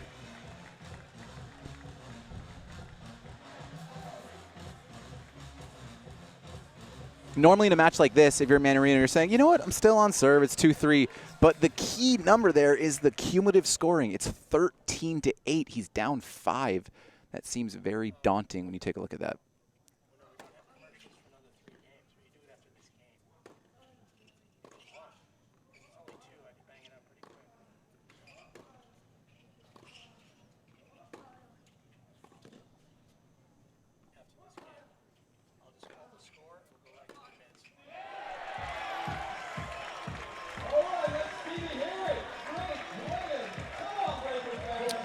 $15-30, and Johnson riding this wave of momentum. It's a powerful force in sport.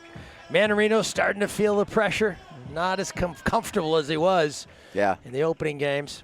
Stevie with the chance to break this match wide open, not just his set, but the entire match. 15-30, get the point here, and you got yourself 3 break points.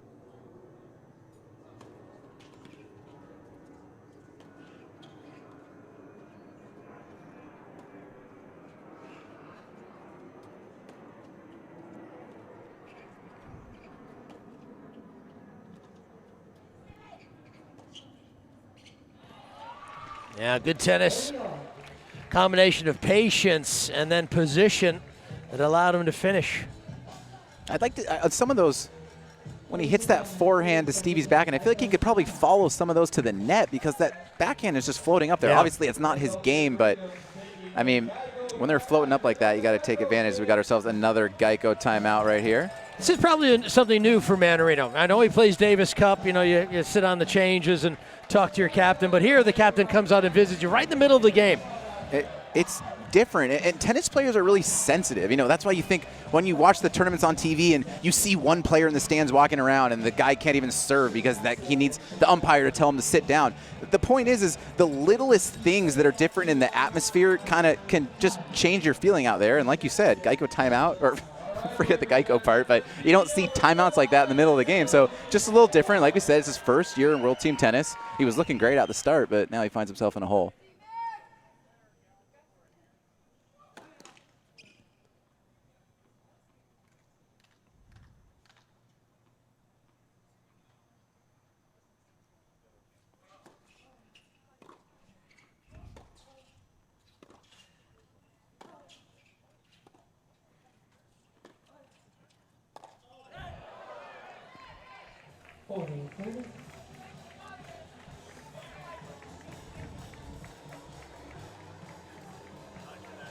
Stevie wants another look at that forehand.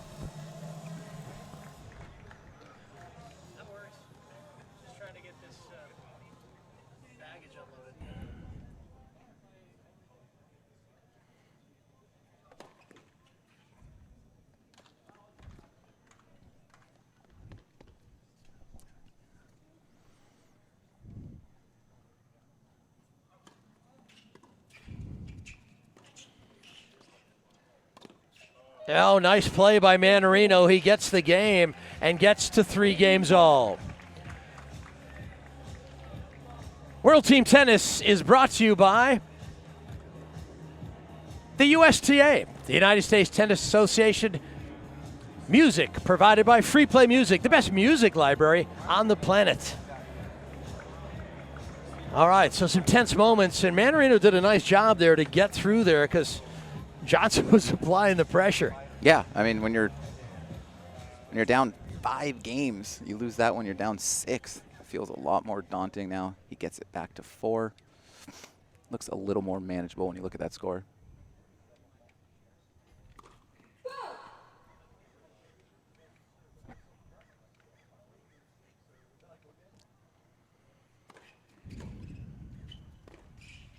Nice shot.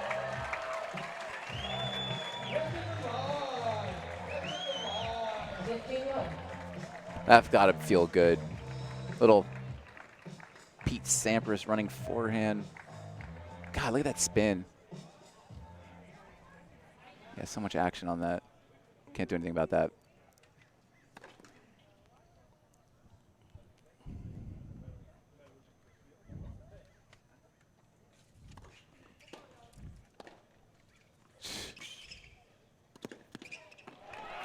Yeah, Stevie Johnson in for the volley.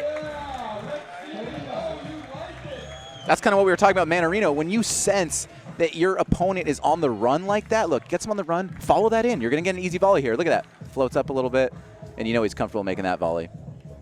Very nice. Shout out to the crew rolling in these beautiful replays, giving us a chance to sound smart.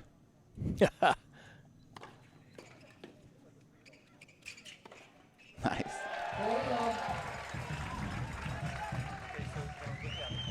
That's what we call the 1-2 punch. Big serve, big forehand. Yeah, this is when you're kind of feeling it. You don't really need to jump here. You kind of want to give it a little bit of flair. But boom.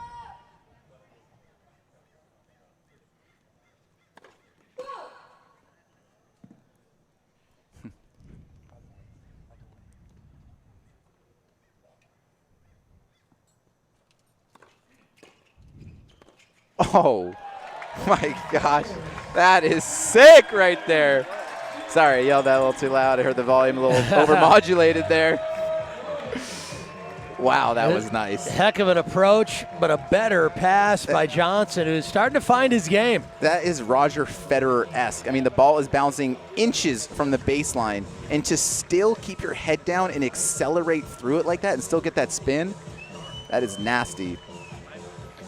So Mannarino serving now for the Freedoms, trying to get to a tiebreak in the men's singles, third event of the evening. Great crowd on hand tonight. It's vocal, it's loud, they're plugged in. Yeah. That guy must be a Stevie fan, Trojan shirt.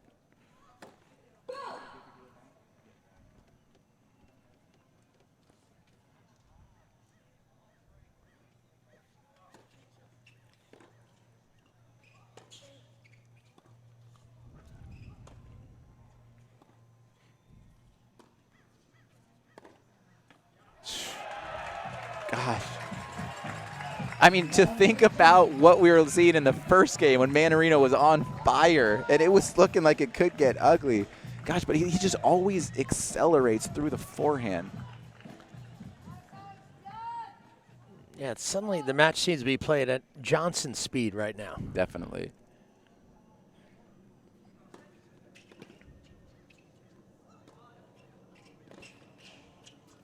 Oh, cut it too thin. That's love 30. You can just tell that is not his comfort zone up there. And a little afraid of the speed of Stevie, because Stevie was ready to get on his horse and get that. But sometimes that happens. You're playing against an athlete like Stevie. He's about to run this down. Look, he's about to go. Try to get a little too cute with it. You know, I think someone more natural or comfortable than that would have moved forward and taken that on the fly before it dipped down on the bounce. Love 30.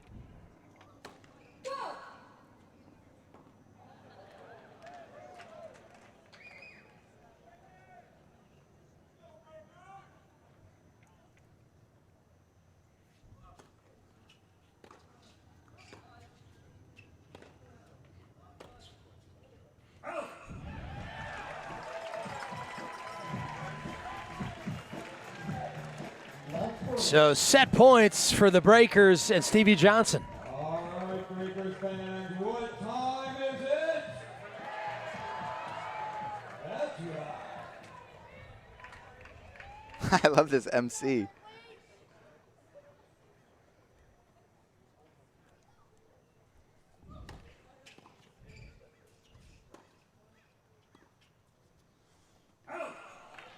That's all right, 3 more chances. And this is the side that Stevie prefers to return from. Yeah, when he won the bronze medal at the Olympics with Jack Sock, did he play forehand court? Yes. I think he did. And Sock was just ripping forehands on that backhand side, which is where he likes to be as well. That's a lot of forehand power in a doubles team. That's frightening if you're up at the net going against those. So watch Stevie here. This is why he likes to return to the deuce court. Right when the toss goes up, Stevie's going to move to his left and ensure that he hits a forehand. Here he goes, and he's got himself a forehand.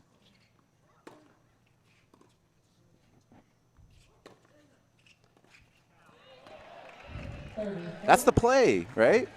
Yeah.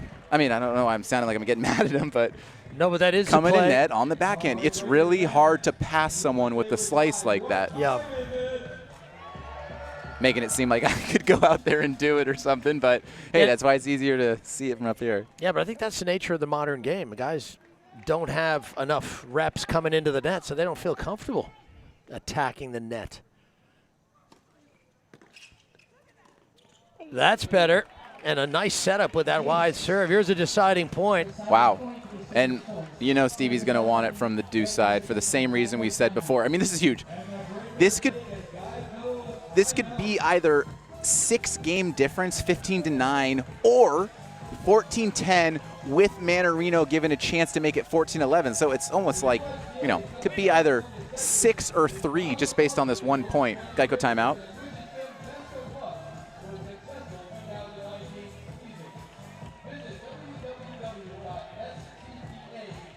I think what's important here on this first serve, because like we said, if he gets into a second serve, you've already ensured that Stevie's going to get his forehand on the return. Maybe you take a little bit off the first serve, slices up the tee, and make sure that Stevie hits a backhand on this first serve. Then you get in the pattern you want, forehand to backhand, and go from there. So first serve, very crucial right here. You got to think that he's slicing it tee to the Stevie backhand.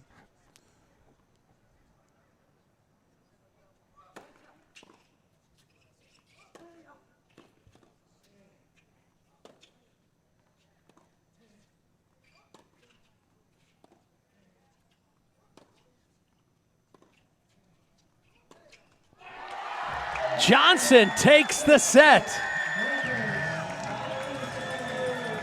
Gotta feel good for him after that disappointing loss last night. Yeah, that has to feel good. I know for Breakers fans it does. The Freedoms, though, down 6 now, 15-9.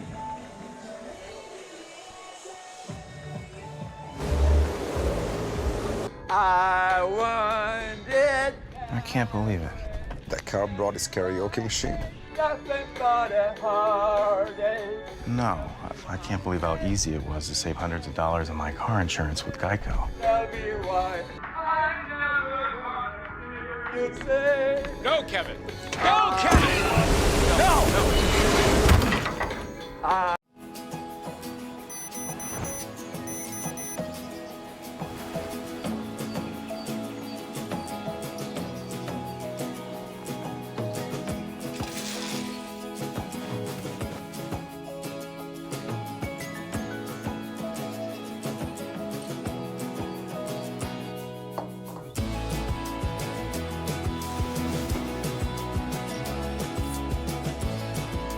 Uomo Sport. What are you doing? I'm gonna be a pro tennis player.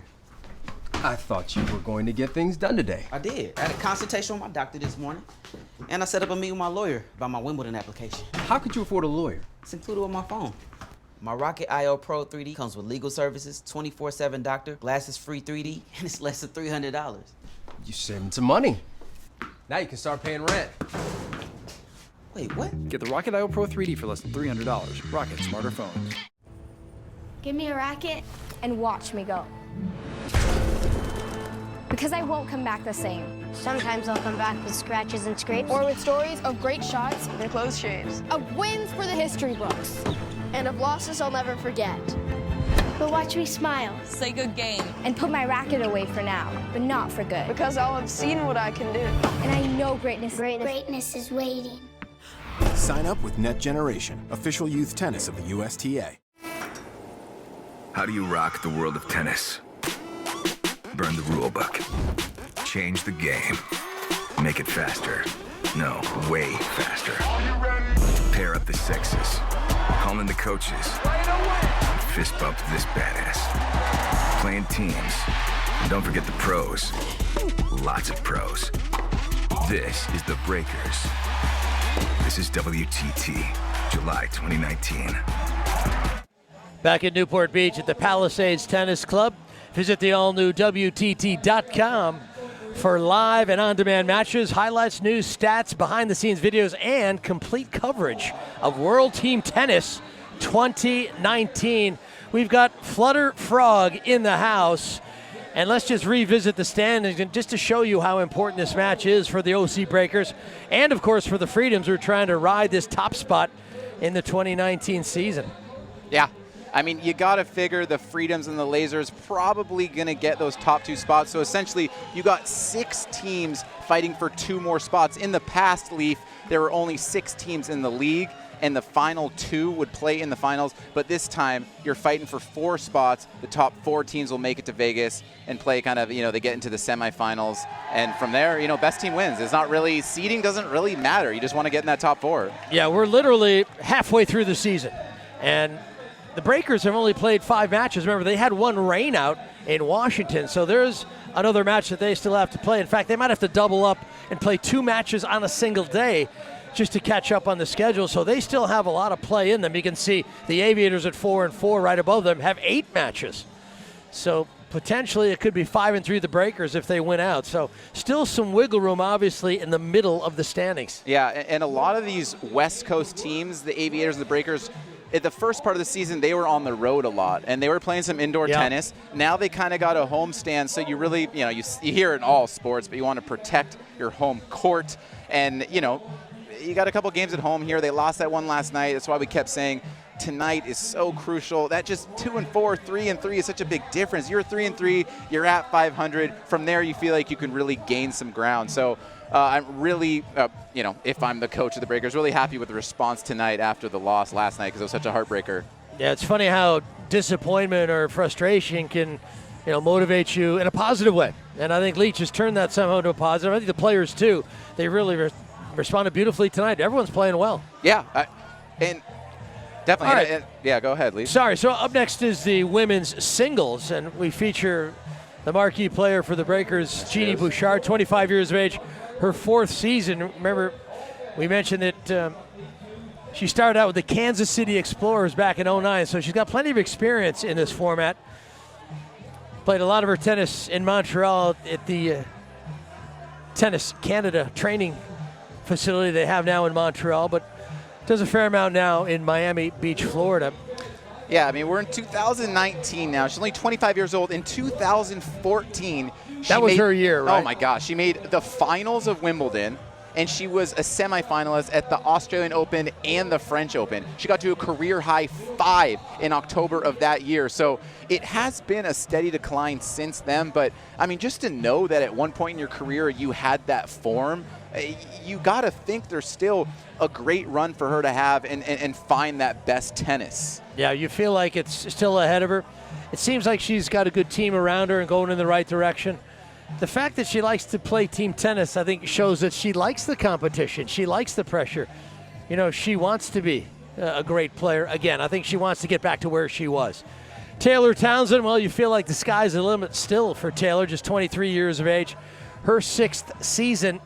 And after a brilliant year last year, she continues to produce in World Team Tennis. Yeah, I mean, we said it 13-0 last season. That's kind of ridiculous. I mean, unless your name's Roger, Novak, or Rafa, you don't typically win 13 matches in a row, especially with a short format like that where the sets are only to 5. She means business here. She's got a lot of shots in the bag, loopy strokes. She varies up the spin. And as we take a look at the court right now, we talked about this too in the past, kind of a interesting way where you warm up in World Team Tennis, where you're literally sharing the court with your opponent. There, Genie playing there. Those are the two that are playing each other, but they're warming up with their own teammates. Typically in tennis, you see them warming up, against each other. So just another different about World Team Tennis.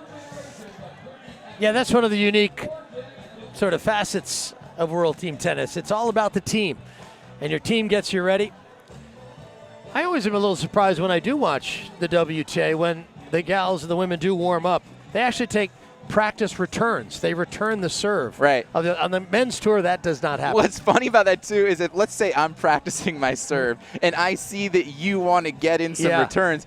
I'm thinking there's two things. You're like, gosh, I want to practice my serve. At the same time, I don't want to give you a good look at the return, so maybe I just hit a couple long. Maybe I hit him in the net, and that could kind of frustrate the opponent. I go to the other side. I mean, if my opponent is going to return my serve, I'm like, I should just do underhand serve. I'm going the other way. Yeah, I'm going to do the underhand.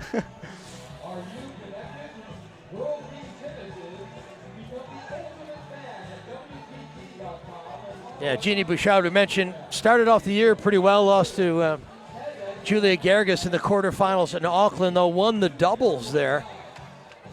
Yeah, we talked about struggling, but, let's say this. 2018, that was the 6th straight season in the top 100. I know she wants to be higher, but that's an accomplishment in itself. I mean, it's very easy once you lose confidence in the sport to kind of the losses really come, and next thing you know, you slip down there, but she's still in the top 100. That means you're making main draws of some quality tournaments, and that means the opportunity is there always to kind of get big points and just make a deep run, and that could change your year. Next thing you know, she's back in the top 20s, top 30s, then you're seeded at Grand Slams, and who knows? And to be completely fair, she did have that incident at the U.S. Open where she slipped and fell in the locker room and had a concussion and was really out of the game for a fair amount of time because of that incident. And there was much made of that. But the bottom line is she wasn't playing competitive tennis at that time in her career. So, and she was in every event. She was in singles, doubles, and mixed when that fall happened at the U.S. Open. So that was a difficult setback, I think.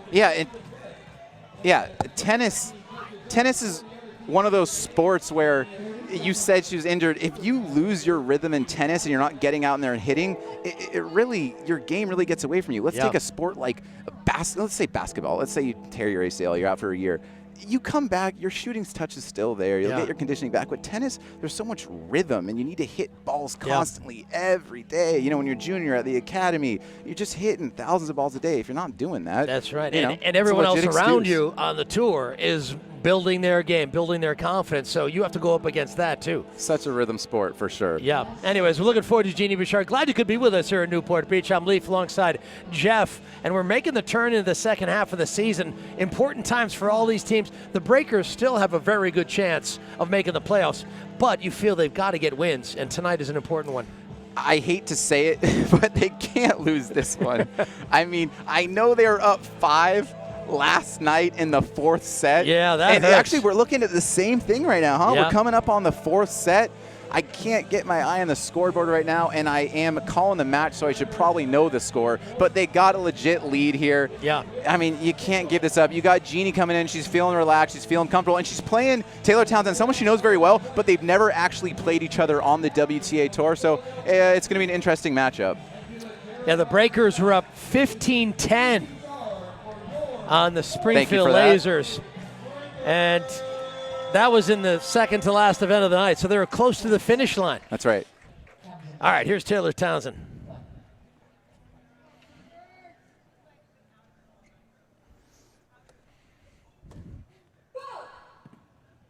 Getting a look at that lefty serve, causing fits for so many people.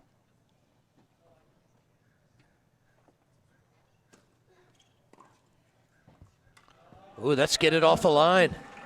That's a good start right there. And you're going to see Taylor Townsend mix in a few serve and volley. You don't see that a lot in the WTA Tour, but she will come in behind that serve. She's very comfortable at the net.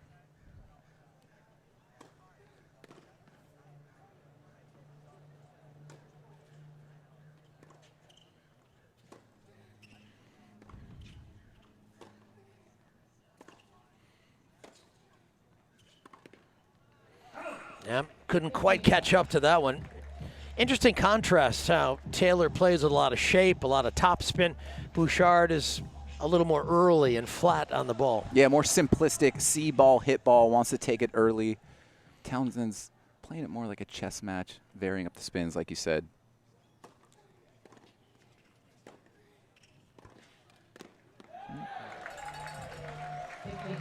And there's something simplistic and great about the way Jeanne plays, that when I said see ball, hit ball. It's not much thinking. It forces you to be aggressive with your feet, and you just want to take the ball early, and that's kind of all you're thinking, and it's nice to really only have one thought process when you're playing. And that's, I don't want to say I know what she's thinking out there, but I do like her style.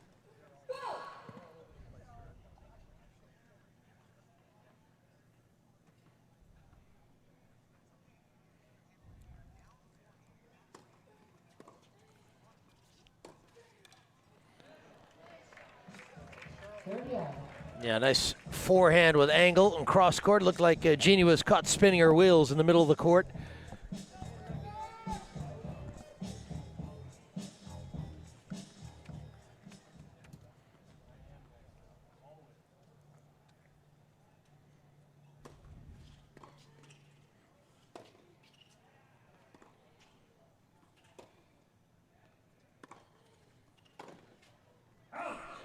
There it is, taking it early. You see that? Townsend with the loopy forehand, like we said. But Genie, first of all, she's 5'10", so it's not going to get that high up on her. But she wants to take time away from her opponent, come up, take it early. Almost like we saw that backhand return she hits in double. She likes to take it early, pull it cross court. Got a break point early here.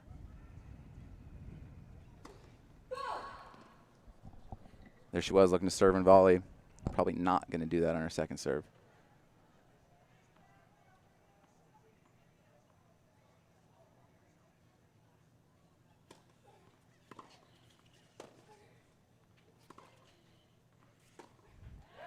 Yeah, and Bouchard, her aggression paid off on that last ball. If I'm Rick Leach, I'm just saying every point, every game. He saw this last night, up 5 games in the fourth set, and they lost. Do not take your foot off the gas pedal. This is the #1 team in the league you're playing. You want to put them out of their misery, keep going, increase that lead. Especially after that loss last night. You want to go home tonight feeling really good about yourself as we make the push towards the second half of the World Team Tennis season.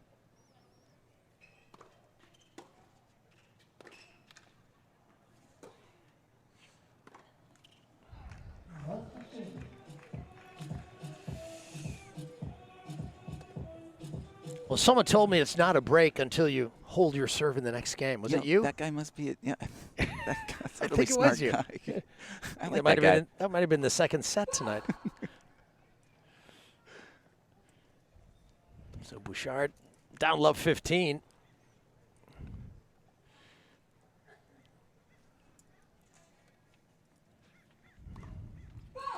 Now love 30. I like this matchup for Genie the more I think about it, because Taylor loves that loopy shot into the backhand corner, and I really think that's one of Genie's best shots, taking the backhand early. She does not mind hitting it above her shoulder.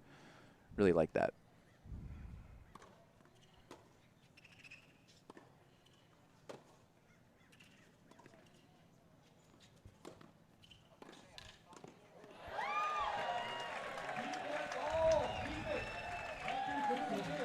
Yeah, Taylor can't quite catch up to that pass.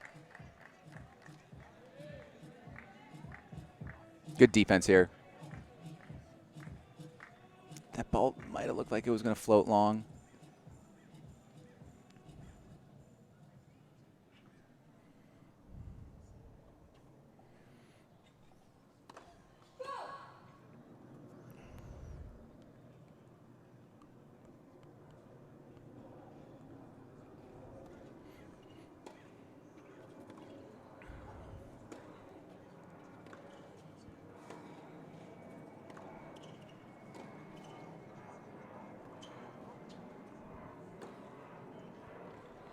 Yes, got around that, made some space for the forehand.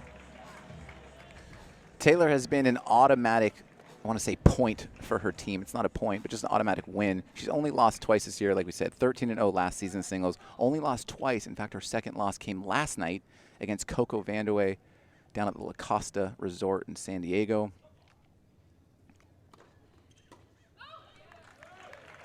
So you know she does not want to lose 2 in a row. Takes a lot of pride out here when she plays World Team Tennis. 2 more looks at the break. Here's a look at the Genie serve. She's very strong and athletic. Hits with great kind of effort. I don't want to say effortless power.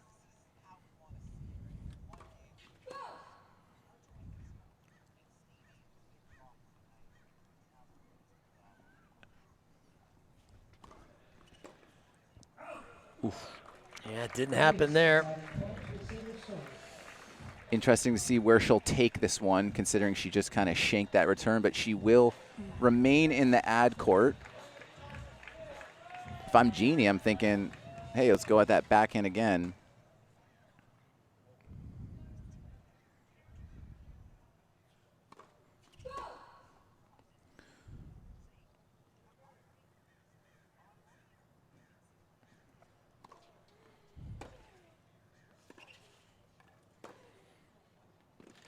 Yeah, Bouchard unable to maintain her balance in that corner. So Townsend breaks right back. Good response. Yeah, big moment for the Freedoms, wasn't it? Just to stay even. Yeah, you got to think it's 16-10. We'll explain the extended play later, but you got to think if the Freedoms can win this set and kind of just that score bug a little off right there, they'll get that fixed. But you got to think if she can just crack in this lead a little bit heading into men's doubles and maybe the Freedoms can find themselves maybe just down 2, 3, or 4, then they are feeling good about themselves. So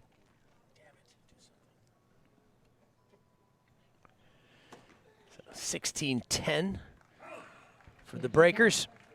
Yeah, like, what do you think? Like, what would seem like a manageable deficit if you're the Freedoms going into men's doubles? Yes, 3 or 4 games. Yeah. I mean, 3 games. Men's doubles is usually close. That's a Lots great of point. service holds.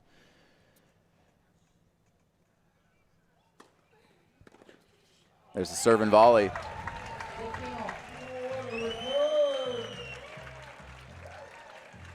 Yeah, Bouchard really has some wonderful returns.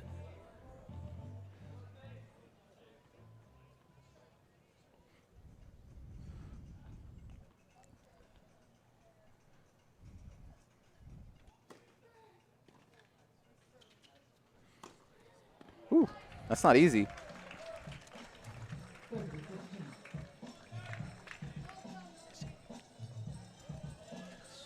This is not easy. I might have let this bounce, but goes in and takes on a fly. Nice overhead. Snap of the wrist.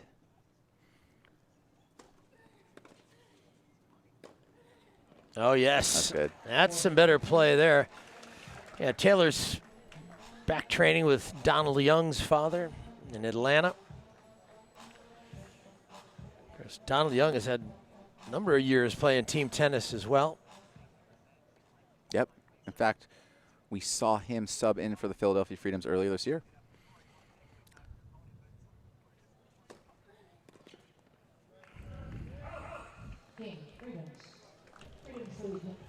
Just like that. It's up 2-1. Yeah. And Townsend was down break points. Was she down 15-40 in her service game? I know she was down. Yeah. There we go. Another look at that. 3 break points. Able to get that game. Then she holds her serve with that good serve right in the corner. Talk about that lefty serve. It's just, there's so much junk on it. It's just messy, and it's just so different. It's hard to, you got to find lefties to practice against to even get legitimate looks of that.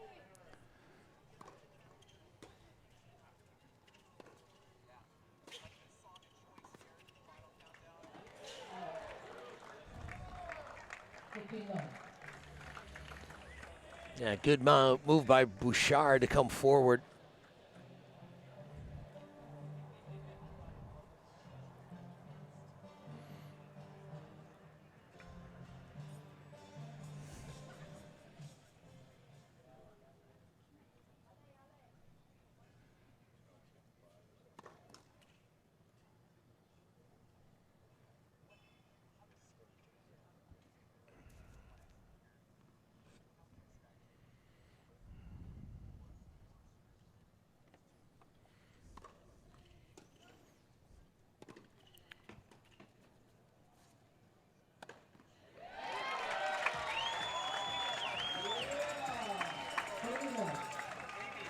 Taylor Townsend, check this out, played her first professional match at age 14.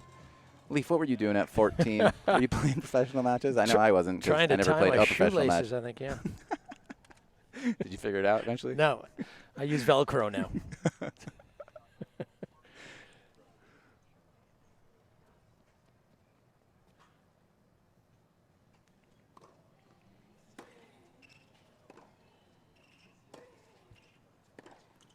Yeah, it is amazing how players can be so talented and so sort of accomplished at a young age. And then we sort of expect them to deal with all the challenges they have to face. It's can be a lot for a young person to handle. Yeah, like we said, #1 junior in the world. You got to figure if you're #1 junior in the world, I feel like there's a lot of expectations to live up to.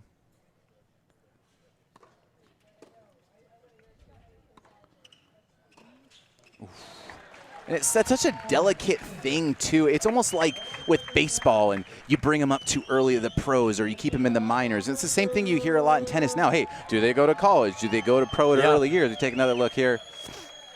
Genie likes to take that back in early, like we said. Great shot.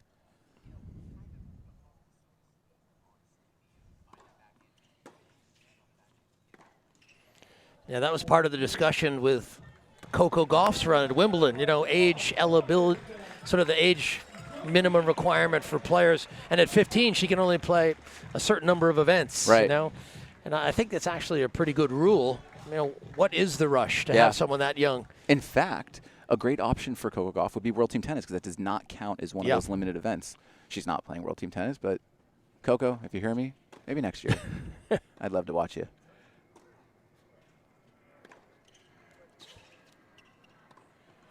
Yeah, that's some good play. Bouchard, she was up a break early, but now we're back on serve at 2 games all, and the Breakers have a 17-11 lead in the match score. The Canadian getting it done in the States here in Newport.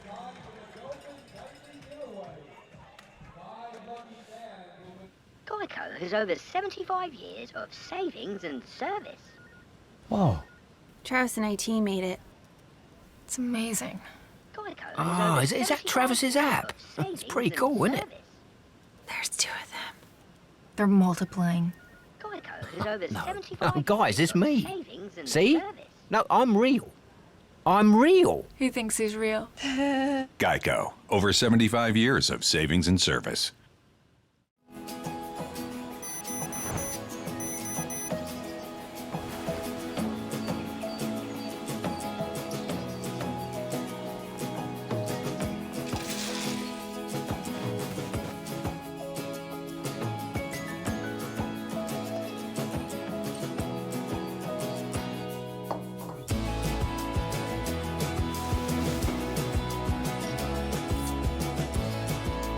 Almost sport.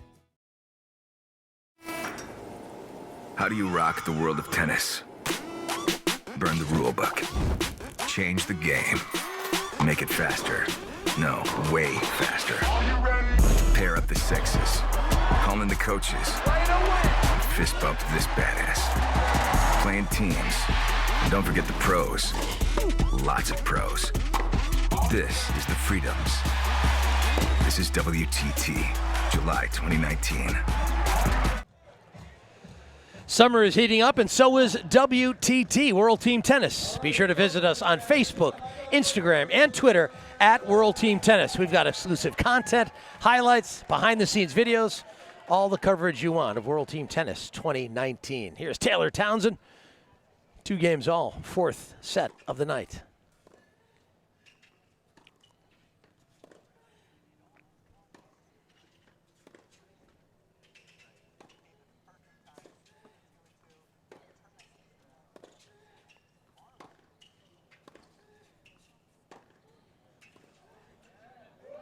Yep, that's the pattern we talked about. She feels super comfortable. I'm talking about Genie, just sitting there and taking backhand. She doesn't feel like she needs to run around almost like Stevie Johnson would. He wants to run around and hit that forehand. No, she's perfectly happy sitting there and taking those backhands early. Great pattern for her. I feel like I've used the word pattern a lot. Maybe I should chill on that. Well, players have their patterns, right? You got any other words for me for pattern? I should just go to synonyms.com right now. That's we do that, by the way.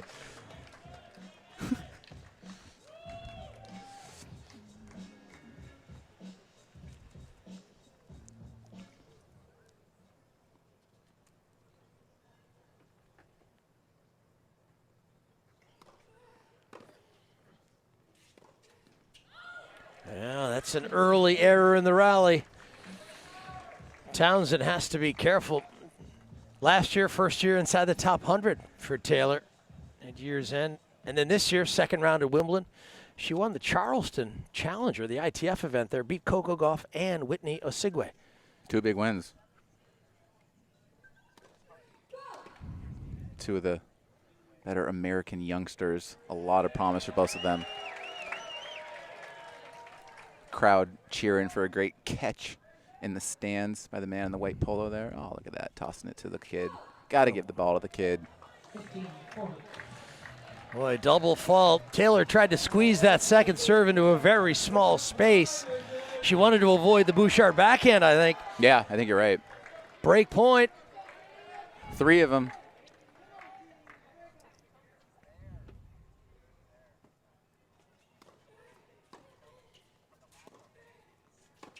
Let's go, Jeanne. Yeah, put your hand up. You deserve it. That's her shot. Got to get a little deeper if you're going to come in on the Bouchard backhand.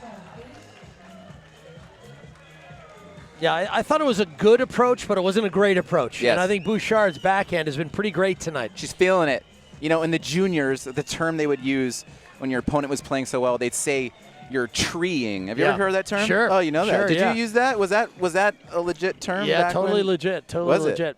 Treeing. And there was also a term we used when you came in on a ball you shouldn't come in, and it was called a bluff. And you got to come in on good shots against good players. That might have been a bluff right there.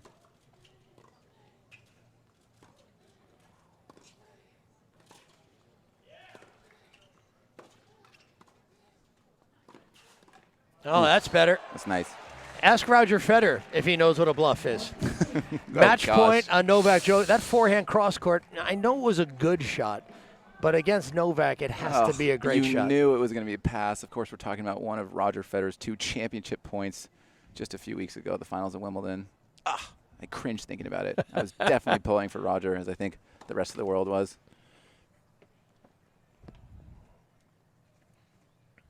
Great call.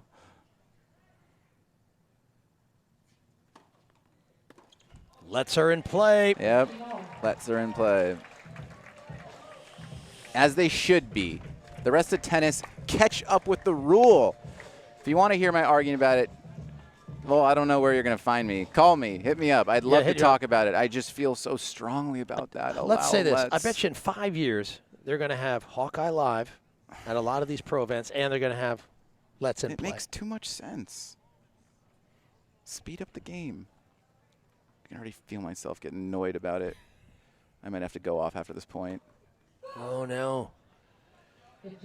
Where was she going Every other with that? sports league in the world is trying to speed up the pace of play. Yeah. They want to shorten the duration, and they want to reduce the amount of stoppages. Major League Baseball, they're taking away some mound visits. In our very own sport of tennis, they got the serve clock. Speed it up, less stoppages. That's number one.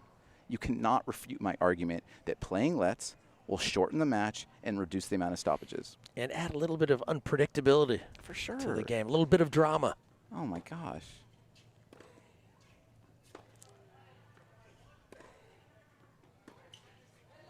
Yeah, here's my question to you, Leaf. Whether it's the men's or women's open down the street, or it's the Wimbledon finals in July, during the rally, when the ball hits the net, whether it goes in the air, whether it trickles over, what do you hear from the crowd? Ooh, ah. The ooh and ah, exactly. Listen to me, whoever makes these rules. Ooh and ah are sounds that literally define excitement. The paying customers of your sport, the viewing audience, is telling you, I am being excited when the point is altered in a spontaneous and possibly fluky manner. Yep. And for all the people that are like, oh, the lets, it's so fluky, you might get an unlucky bounce, give me a break. You allow it during the rally. So who cares you rally during the point? Don't tell me that if you allowed lets in the last 20 years that Rafa wouldn't have 12 French Opens. The top 100 rankings would look exactly the same. It wouldn't change the history of tennis. It's okay. They like the excitement, and it speeds up the game. It's a no-brainer. I'm not done, Leaf. And the only reason why I feel okay talking about it is because the Breakers are up 7 right now. But Bouchard down 15-40. Good call.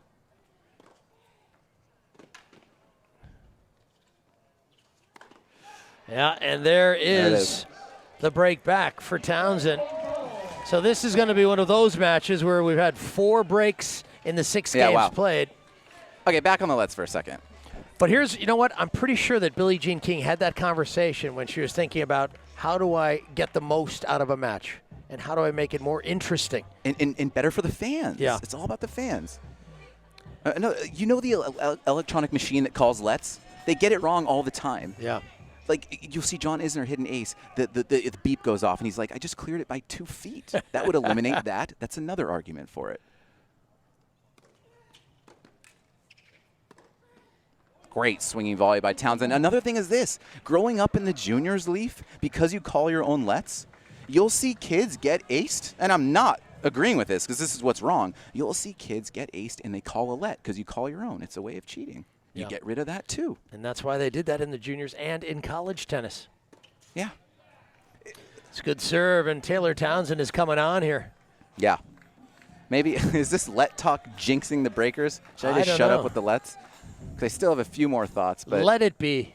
That's really good. That's really good. So stupid.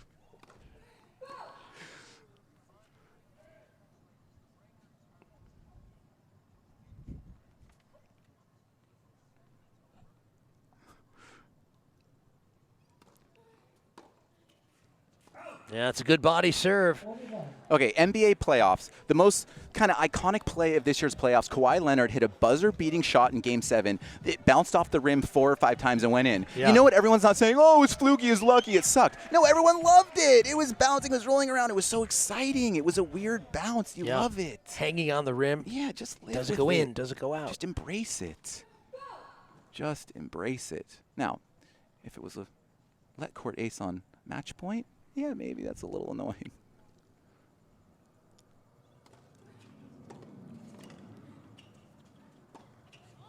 Shot. 2-shot pass right there.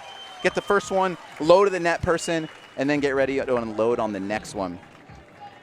Another look at that. Just get the return down low. Don't need to get too much direction on it. And then feast.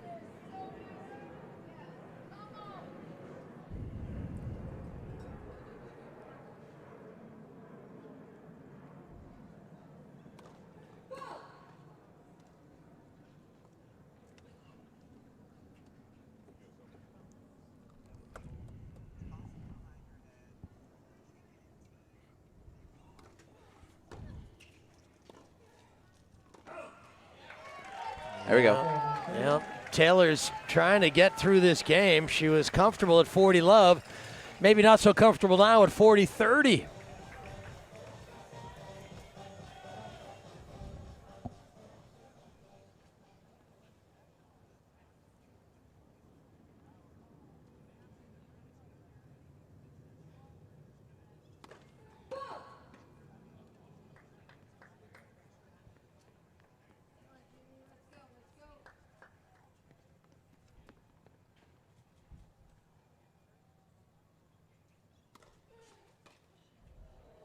That's a tough serve right there. Crowd sensing a little lull in play, but you got to give credit to Townsend. Takes the lead 4-3. Yeah, First of all, we didn't even mention about, sorry about that, the lets that it's so hypocritical. What? When they serve and hit the net and goes in, oh, it's a redo. But during the point, it's okay? I mean, what, the serve's a sacred shot. Ooh, it starts the rally. It can't hit the net and go in, but it can any other shot. Forehand, backhand, overhead.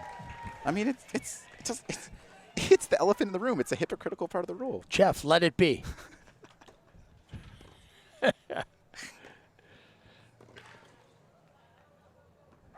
No, I agree. I think it is time that the rules get updated a bit. But do you remember when they tried to integrate the tiebreak into the game? I think it was the early 70s, and the players were up in arms. No tie breaks. Tie breaks will ruin the game. It'll take away the integrity of the. You have to break serve to win. I mean, the game is slow to evolve. Yeah, no, you're right. And that's kind of the issue is like, no, you're right. And guess what? They adjusted. Now everyone loves it. Same thing with the serve clock. Some of the players are like, oh, the serve clock, I want to think about it. It's tennis. It's a, it's a very cerebral game. No, everyone's adjusted and everyone likes it, especially when you're playing someone like Rafa. It takes forever before his serve.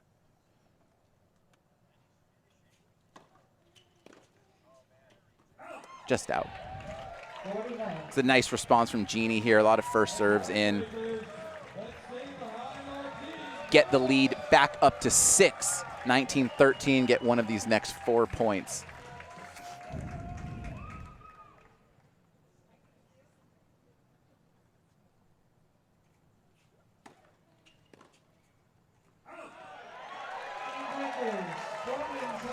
All right, time for a 9-point tiebreak.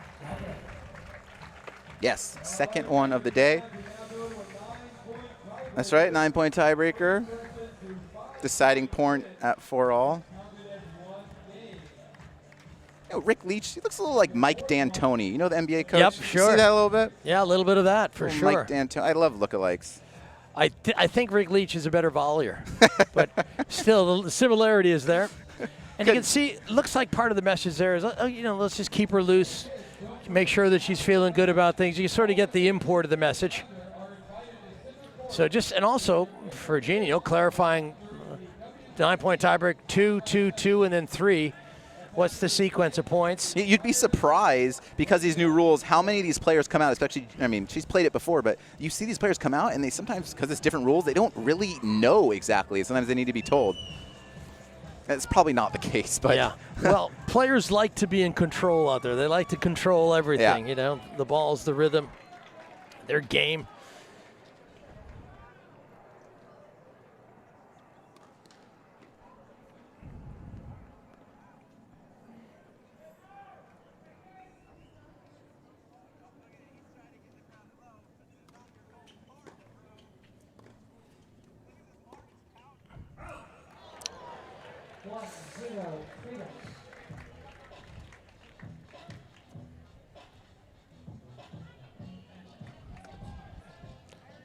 Did not miss by much.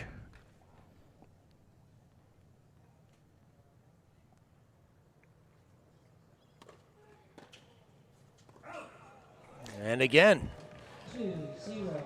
close, but no cigar for Bouchard on the return. So a little bit of pressure on her, down love 2, but she does have 2 serves to come. And the team's up 6. You got to feel like she kind of already did her part. You never want to lose the set of who you're playing against, but just, leaning back on the whole team format here, she got the 4 games. The most she's going to lose by is 1. So that's the most that the Freedoms are going to cut into that lead just by 1 game. So she already kind of did her part. Of course she wants to win, though.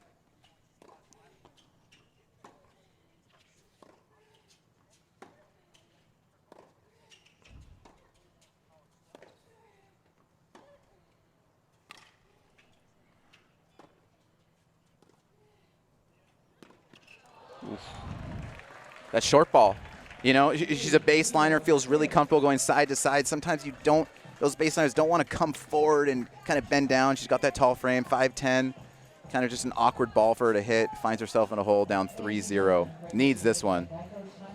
Yeah, here's another Geico timeout. And this one might be useful. Yes. Coach Leach is just trying to stem the momentum a little bit. Last thing on the lets, I promise. Yes. Here is my best analogy of how silly the let rule is. You ready for this? Let's pretend we're at the Super Bowl. Rams are down 2, and they need a field goal to win it, okay? Down 2, last play of the Super Bowl, okay? Here we go. I'm going to be the play-by-play, okay? The snap is in play. The hold is down. The kick is up. It's got plenty of distance. Here it comes. It hits the post and goes in. Let's redo it, everybody. The ball can't hit the post and go in. It's got to hit it pure. The serve can't hit the net and go in. That's a good one. Yeah, it's so silly. Everyone loves it when it hits the post. It's good.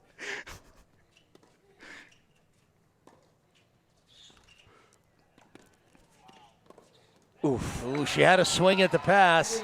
Everyone says, it hits the net, it's a fluky bounce. Hey, newsflash, in soccer, when you hit the post, it might be a fluky bounce. In hockey, when you hit the post, it might go out, it might go in. It could go in. Duh, hello. If you want to avoid the fluky bounce, guess what you do? You hit it higher above the net. It's not a big deal.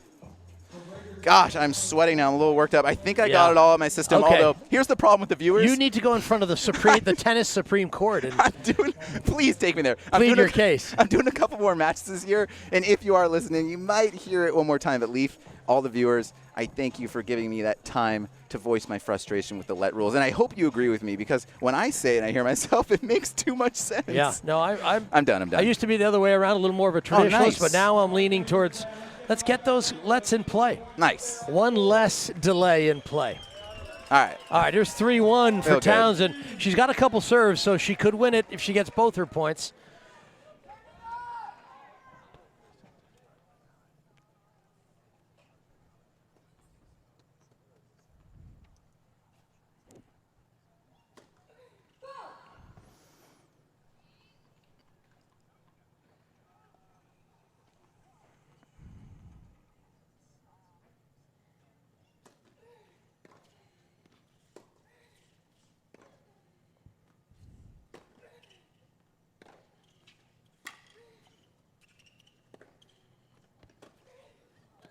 Oh, what a pass. Nice shot. It's almost like Jeanne knew she was going there, too. You know, she loves that dipping, shaping topspin ball. Still couldn't get there. 4 set points. 1 more on her serve. Will she serve and volley here? Here she goes. Oh, she had the volley she wanted, really. And she's smiling because she doesn't miss those. All right, now it's kind of interesting. Now it's 4-2. Still has 3 match points, but the 3 remaining points will all be on Jeanne's serve. You know, if this was John Isner down 2-4, who would you have your money on? I have to go with Big John. Yeah, I think there was some numbers bandied about these big servers, Karlovic and Raonic and Isner holding serve from low 40 down, and they do it more than 50% of the time. It's almost like they tend to bring out their best serves when they're down, too. That's amazing.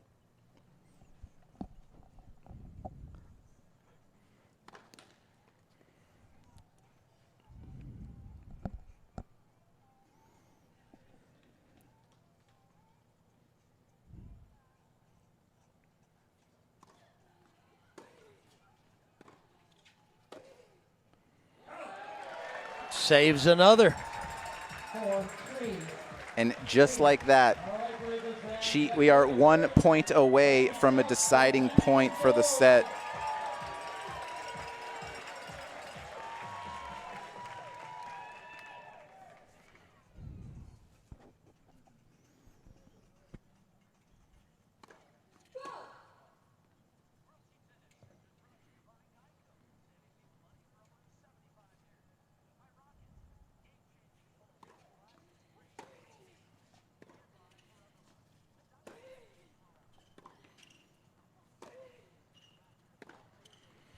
Oh, it was too short from Townsend, and Bouchard made her pay.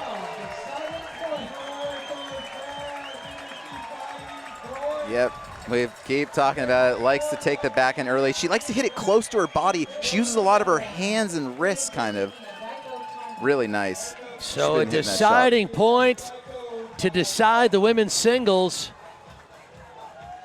Philly could use a game. They're down 6. Quite a time for a Geico timeout, by the way.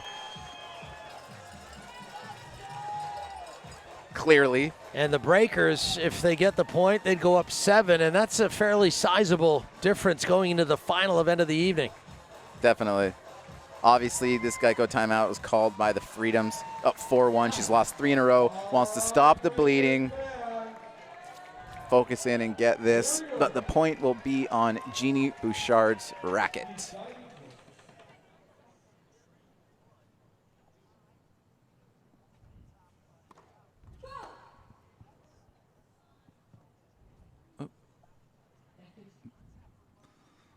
Ball boy was zoning out a little bit.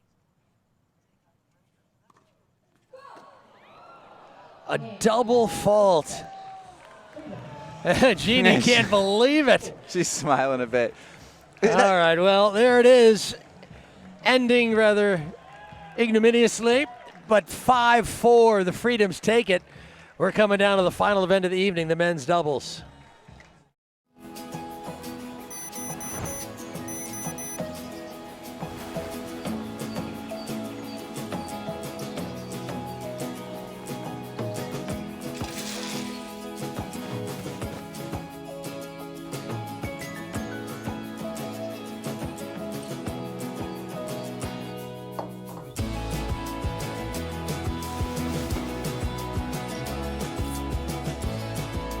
Uomo Sport.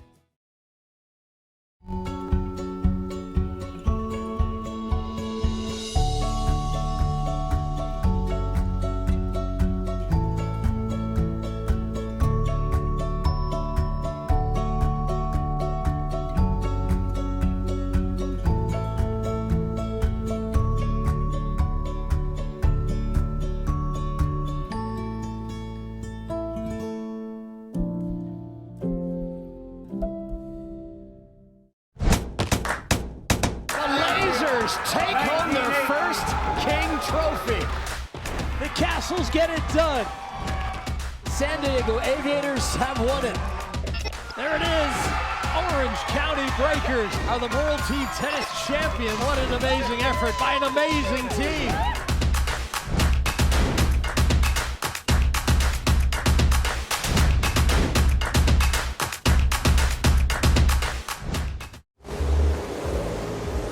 I won it. I can't believe it. That cop brought his karaoke machine. Nothing but a heartache. No, I can't believe how easy it was to save hundreds of dollars on my car insurance with Geico. Tell me why I never wanted to say. No, Kevin. No, Kevin. No. What are you doing? I'm gonna be a pro tennis player. I thought you were going to get things done today. I did. I had a consultation with my doctor this morning, and I set up a meeting with my lawyer about my Wimbledon application. How could you afford a lawyer? It's included on my phone. My Rocket IO Pro 3D comes with legal services, 24/7 doctor, glasses-free 3D, and it's less than $300. You saving some money. Now you can start paying rent. Wait, what? Get the Rocket IO Pro 3D for less than $300. Rocket Smarter Phones. Now the Breakers and the Freedoms have a good one going. Here's a look at Taylor Townsend, her return hit positions, first serve and second. So she's very aggressive-minded on the second. And here's Bouchard on both first and second. Yeah, wow. Different philosophies. Yeah, and definitely, like we said, Townsend's got one of the better. You don't see many of those kick serves on the WTA Tour that get up so high. Knowing it gets up so high, like we said, Genie would rather come in, take it early. Don't let that ball eat you up and get above your shoulders. And we saw a lot of great backhands. Unfortunately, it didn't end the way she wanted to. But, you know, that's what's great about team tennis is, like, the fact that Genie just doubled on set point for her own match, but then she can look at the scoreboard and say, hey, my team's at 5. She can go home tonight. I mean, she won her first set, but, you know, normally you wouldn't feel too good about yourself after losing that match right there. But she can go. Let's just say the Breakers win this match. She can go home tonight feeling good that she contributed to a win and her team got the win. I mean, that's a good feeling. Those 4 games were instrumental in pushing the score in their favor to this point. So the guys will come out now and shut it down. They're closers tonight, the men's doubles for the Breakers. They've got to get it done. Stevie Johnson was the closer last night, and it didn't happen. Yeah. That's what we call a blown save in baseball. But you were talking about it earlier about holding serve. Like, why would men's doubles be a great event to go into when you already have the lead? Well, you have a higher chance of holding onto your serve, for one, and it's going to be close. So you're going to definitely keep it close. Yes. Even if it goes into overtime, you're going to hopefully get, into extended play and hold your serve. Exactly. Right? You got to think that holding serve percentage is higher in doubles versus singles. I don't have a stat on that. You're going to have to just kind of trust me on that. But James Ward is playing for the Breakers tonight. Ward's played some wonderful tennis for them. Yeah, this is our first look at Ward tonight. He played against the Aviators here in their home opener.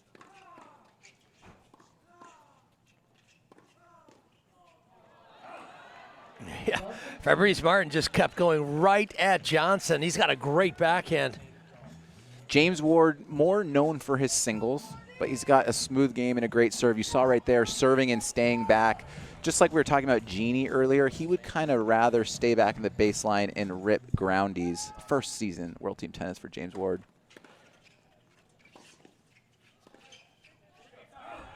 And the Ayahs are back because Mannarino and his skull shirt are on the court.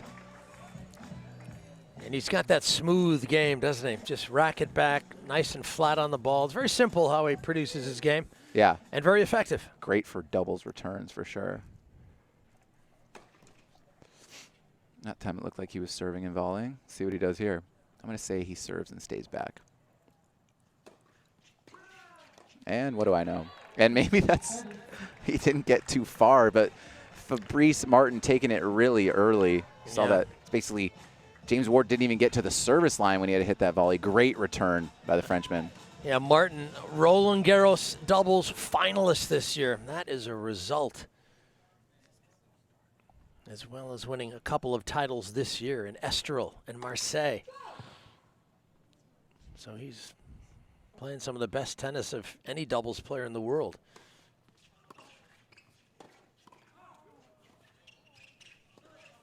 Nice. And you know Stevie Johnson from his years at USC, his Davis Cup play, and on the ATP. He's plays a lot of great doubles. Yeah. And in the Olympics, too. Won a bronze medal in the Olympics in men's doubles. College tennis, he played doubles and singles, so came on tour already very comfortable on the doubles court. Ooh, that was a little loose. And, you know, he's the only player on the court, James Ward we're talking about, that hasn't played tonight. So that's tough, especially when it's the 5th match of the night. You come in and you don't get a great warm-up. It's really only 3 to 5 minutes. You're hitting down the line, only got half the court. So it's tough for him to come in kind of cold, and he's serving the first game.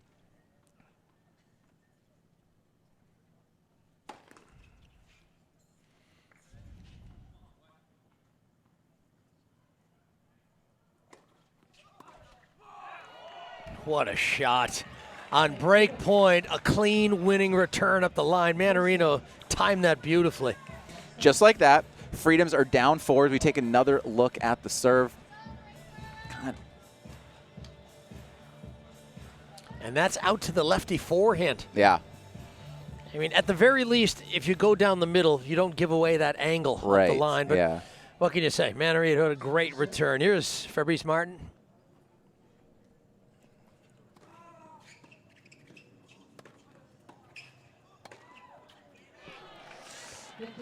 I mean, yeah, a hold here, and now it's 19-16. Obviously, no reason to panic, but just made things a little interesting with that break off the bat.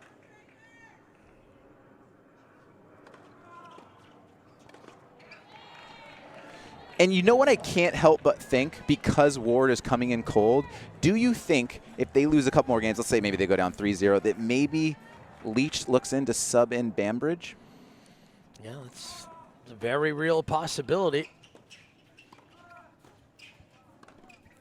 Yeah, the chip forehand's not going to work from there. That's 40 love, and you can see the Freedoms building momentum. Yeah. And energy, excitement, and he wants to step up the line and keep this train rolling.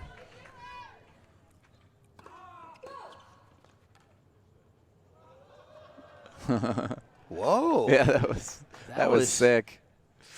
Didn't count though. Oh!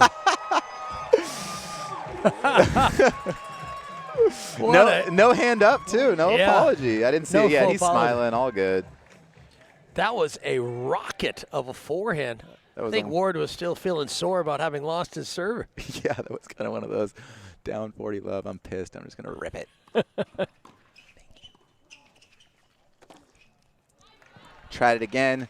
Good eye by Martin. Get out of the way. That one sails long.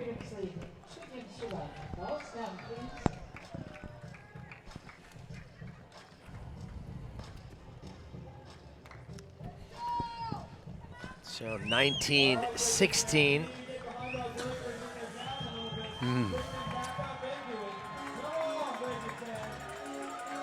That's all right. You just say to yourself, hey, get this game. Extend the lead back to 4. Next point. Very cliche, but. You surprised at all that Stevie Johnson didn't serve first? Yeah, a little bit, because Stevie has such a great serve anyway. I wonder what the thought process there. As you said, Stevie's got a great serve like this. Good knee bend. Explodes up. Yeah, gets that energy out of his legs, up into the toss. I think ball kid is, I think it was either a turned ankle possibly, or is she feeling a little overheated? Conditions pretty warm here today in Newport Beach. And yeah. That she's okay. Didn't get to take a look at it. Yeah, you can see Rick Leach. He feels terrible about it. Never want to see that, especially the celebratory night like this when it's World Team Tennis. Everyone's out having fun. Yeah, I think the young woman may have just gotten a little overheated. So we'll just, it's always something a little more important than tennis. So our priority obviously is making sure that she's okay.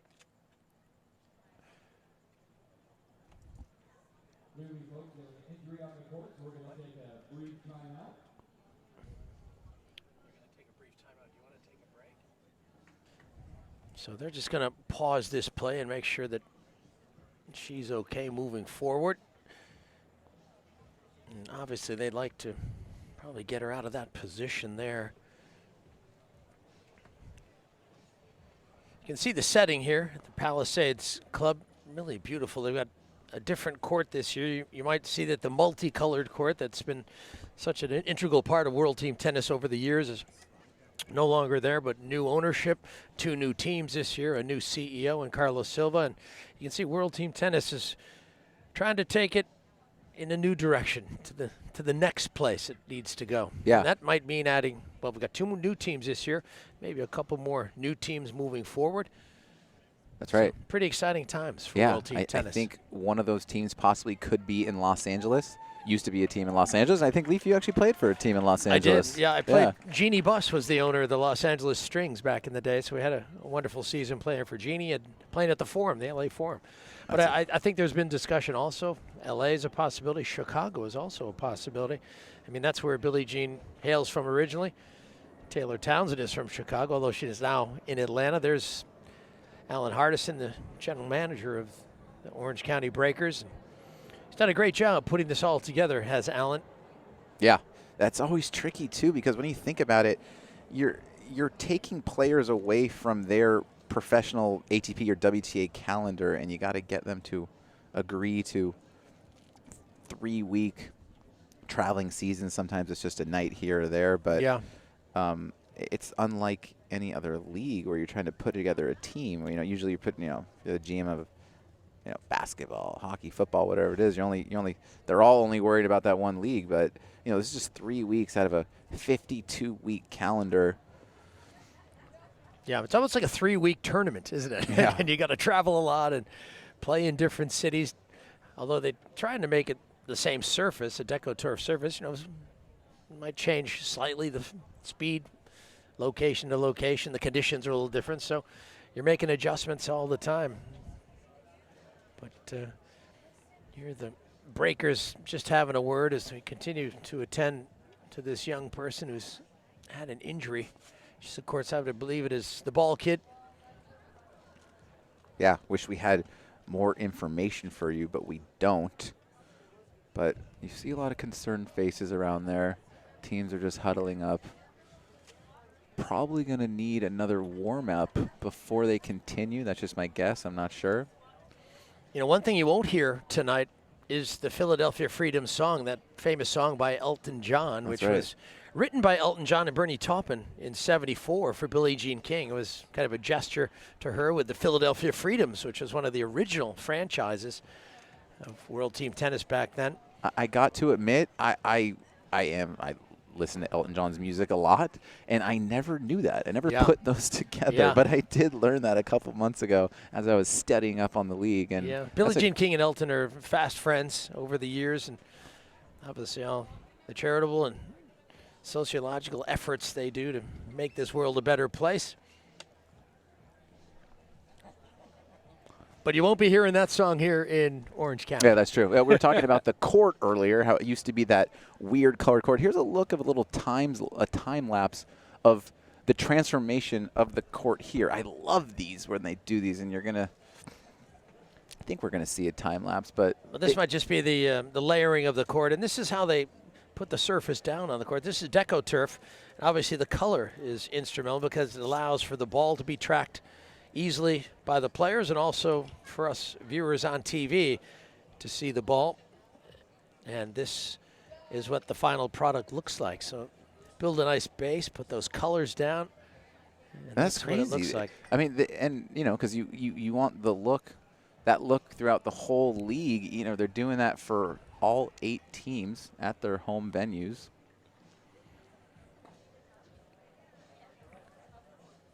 This color of the court, I will say, as we kind of are at the back end of July, moving into August towards the last Grand Slam of the year, of course, Flushing Meadows and U.S. Open, this court reminds you a little more of what the U.S. Open court is going to look like. And I know it's just the look of the court, but if you're a player that's gearing up for the hard court season, there's something to be said for that comfort where you're playing on a court that similarly looks like and feels like the U.S. Open. I think the feedback from the players, I think feedback from the players has been very positive about the court. They, they feel it looks professional, and I think, and maybe just eyeballing it, it is closer to the journey the players are making in this North American hard court season now. So perhaps a nice, another stepping stone to the U.S. Open. And of course the league is called World Team Tennis. There are 19 countries represented between all these 8 teams. And we talked about maybe a team in LA, maybe a team in Chicago, but there's also talks about teams overseas. And then you would truly be World Team Tennis if you had a... We know one place they could go? Well, Canada. I mean, they love their tennis in Canada. They've got a couple Masters Series events there. And perhaps even Mexico, so a place that they really enjoy their tennis as well. Plus, they've got plenty of great players. But I mean, Carlos Silva, the new CEO, chairman, alongside the owners Fred Luddy and Eric Davidson, who owns the Orange County franchise. These guys want to make it bigger and better. They want to have the best players playing it, and these are all steps along the way that are going to only make this league better. Definitely, team tennis. I mean, I just love it. You can feel it. There's just there's a comfort and fun about it. We talk about the pace of play and something different. And there's a couple things. I think in one way, the league is kind of, it's got that feeling where, it's a little over halfway the season. It's almost like a glorified all-star break. But I don't want to call it an all-star break because then you think of it's like an exhibition and they don't take it seriously. Yeah. And you do see a lot of smiling and they're having fun. But it's still competitive and intense. I mean, there's standings on the line. There's money on the line. Obviously, you can get bonuses. You go to the playoffs if you win it and all that stuff. So it's a great combo of that, is that it has that exhibition feel halfway through where it's kind of fun. It's a different atmosphere, different rules.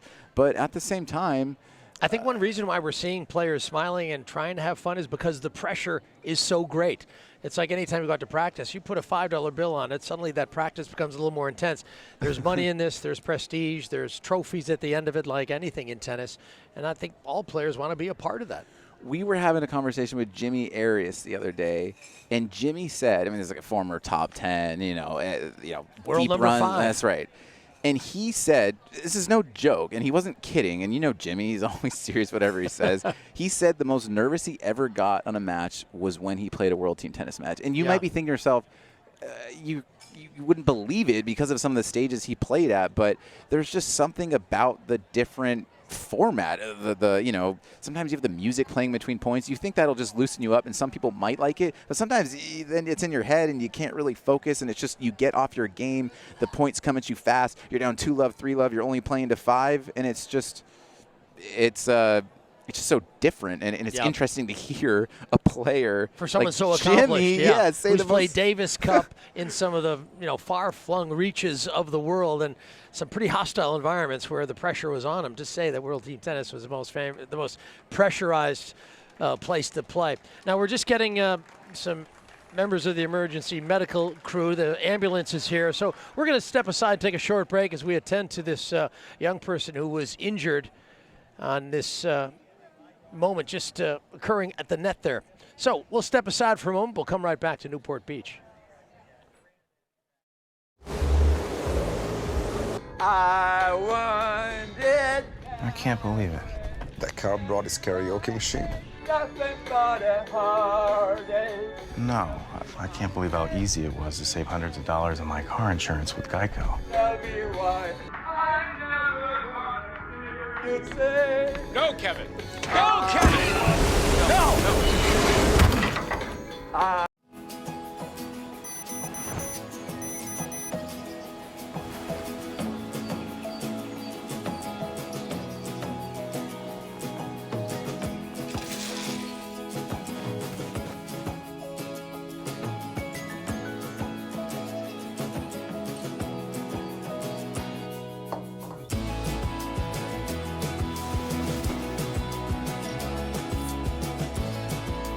Uomo Sport. Give me a racket and watch me go. Because I won't come back the same. Sometimes I'll come back with scratches and scrapes. Or with stories of great shots and close shaves. Of wins for the history books. And of losses I'll never forget. But watch me smile. Say good game. And put my racket away for now, but not for good. Because I'll have seen what I can do. And I know greatness Greatness is waiting. Sign up with Net Generation, official youth tennis of the USTA.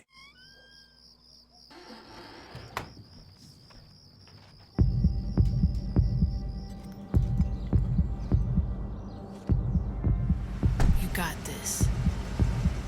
You got this. You got this. You got this.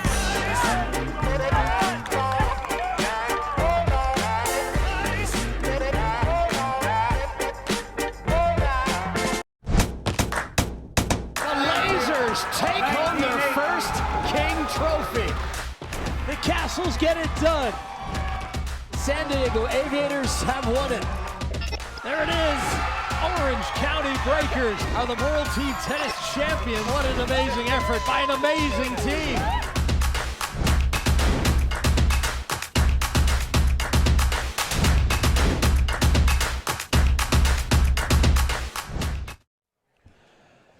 Back in beautiful Newport Beach, California. This is Breakers Stadium, Orange County, California, obviously. And the Palisades Tennis Club, which was formerly the John Wayne Club. The Duke used to live around here and played his tennis here. In fact, they now have John Wayne Gulch, which is just an area beyond the courts where they have a number of trees and a gully. They've named it in his honor. Obviously, he's been in a few, sort of Western environs with all his movies as a cowboy. A great tennis fan and a fan of tennis. I'm Leaf alongside Jeff.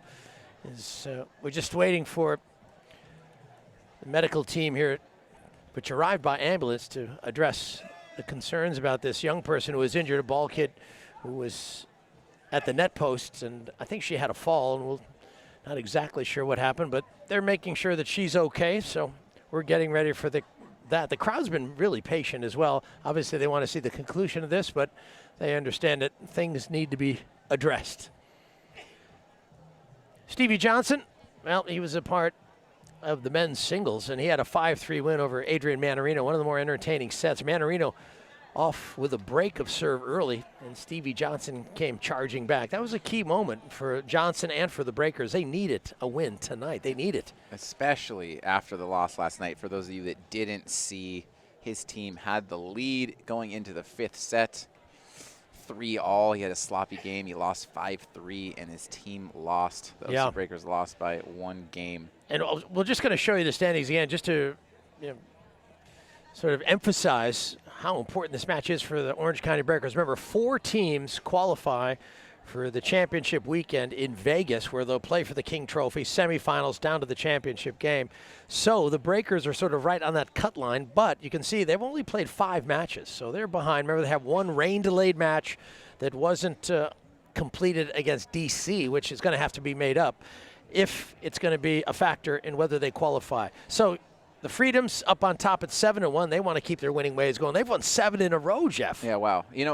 Most of the time when I like to look at the standings, I like to look at the loss column. And if you look at that, the Breakers was only 3 losses, and that's what the Empire have, and they're in 3rd place. So you get a win here. You're feeling really good about yourself. You're 3-3. And another standout part of this graphic I see, the Vegas Rollers at 2-5 because they will be hosting the playoffs. Wouldn't that be a shame if the expansion team, Las Vegas Rollers, can't participate in the playoffs when it's being hosted by their home venue? So we'll see how that plays out. Certainly, there's a week. We're only halfway through the season, so a lot of tennis to be played. That doesn't happen, does it? When an expansion team makes it all the way to the championship match, maybe only in the Stanley Cup. I see what you did there. I was about to be like, well, actually. No, wait a second. I see. Yeah, Vegas Knights slowly becoming kind of a nice little hotbed for sports. Like you said, you got the Golden Knights, and you're going to have the Raiders. Stadium. That's right. You know, the Raiders coming. That's going to be wild. When is that stadium going to be complete? I think a couple of years. But yeah, 1 more year. They will be playing in the Bay, and then I think the plan is to move over to Vegas. Yeah, I mean, pretty exciting times. I was going to say the black hole is what they call it in one of the end zones. Those fans are crazy. Just to imagine them in the Vegas setting. That should be something. You're looking at 2 of the longest-running franchises in the league. The Philadelphia Freedoms have been around for 20 years, and the Breakers around for 17. As This young person being acknowledged by this crowd. Unfortunate. It looks like she injured her right leg or her right ankle. Hopefully she'll be okay. Let's hope that she's feeling better very soon.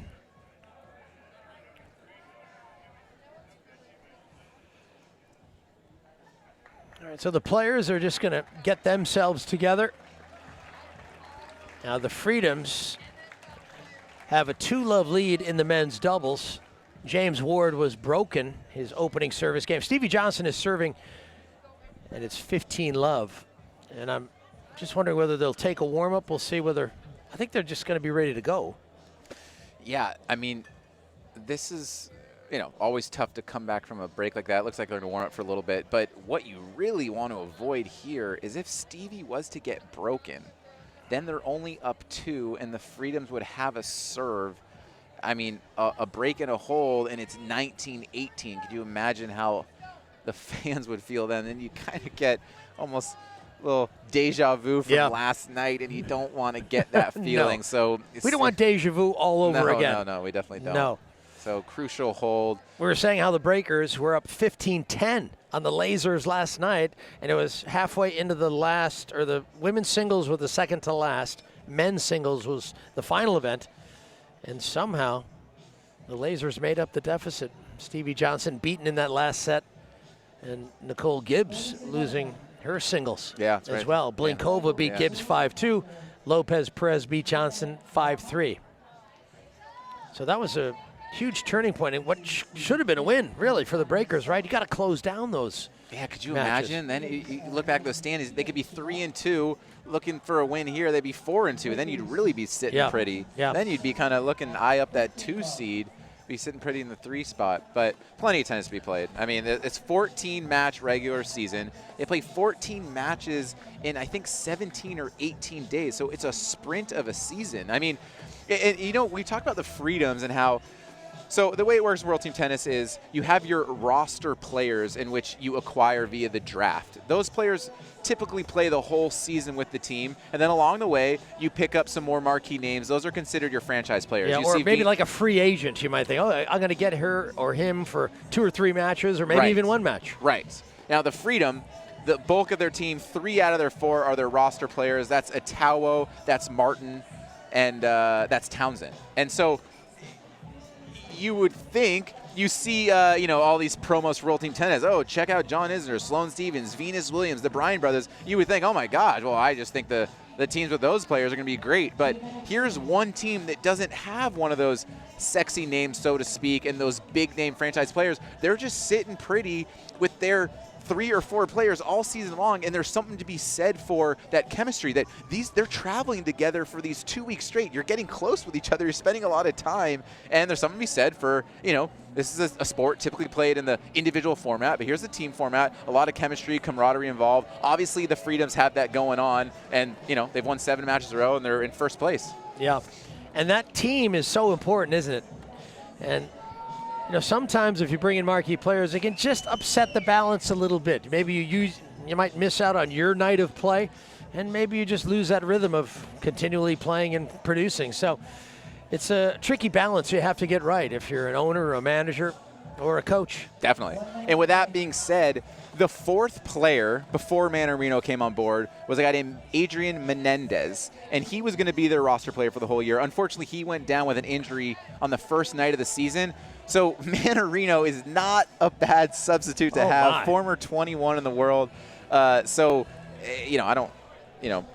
shame that Menendez couldn't finish the season, but like you said, you go down a player and it's just like a free agent frenzy. It's unlike any other sport, and you kind of just look to grab who you can get. And, great work by the general managers around the league. And, of course, the general manager of the league, Matt Elephant, close Cal buddy of mine, did a great job kind of facilitating that communication, and I think was a big part of kind of getting in Fabrice Martin's ear about who they can bring in. And he actually reached out and said, hey, let's look at my buddy Adrian. He just lost first round in Newport. He lost to Tennis Sandgren. Next thing you know, he flies out here to California, and he's playing and winning matches for the Freedoms. Yeah, it's an amazing sequence of events.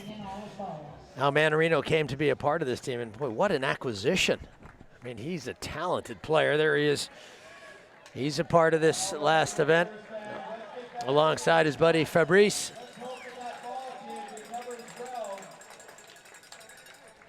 All right. We are ready to finish off the men's doubles and finish off the evening's play. Thank you for your patience. Glad you stayed with us. I'm Leaf alongside Jeff.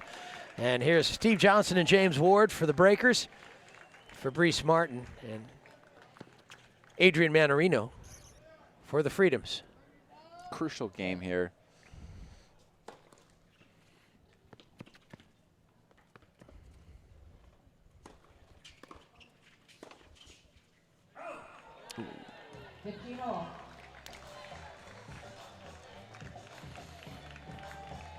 Yeah, Johnson trying to thread the needle up the line. Just pulled it wide.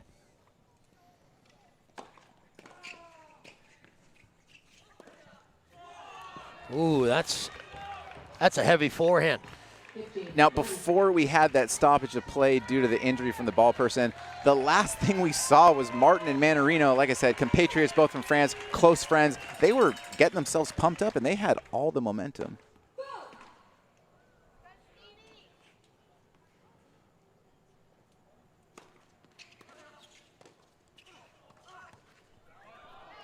Oh, and Ward didn't do enough with the volley.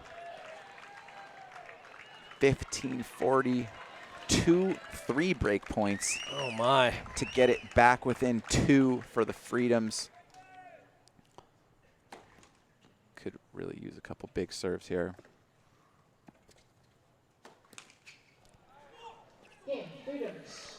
There's a game for the Freedoms. And just like that, we are back down 2, and the Freedoms are serving. The good news for the Breakers is it's not Martin serving. Mannarino, the weaker of the two, with the serve. But then, of course, you got to deal with Martin at the net with that huge wingspan. Exactly.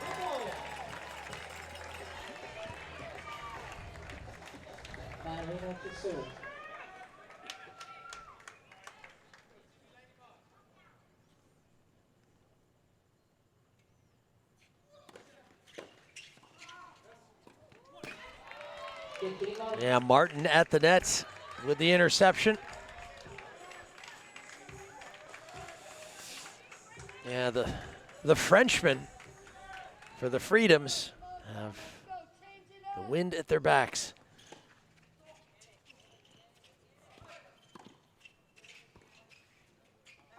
No, that's out. You get the sense that all you need is, it's great with doubles, all you need is one kind of fun point, big put away at the net, get the crowd into it, and just get on the board here in that final set and get that lead back up to 2 or 3. Get the comfort level back.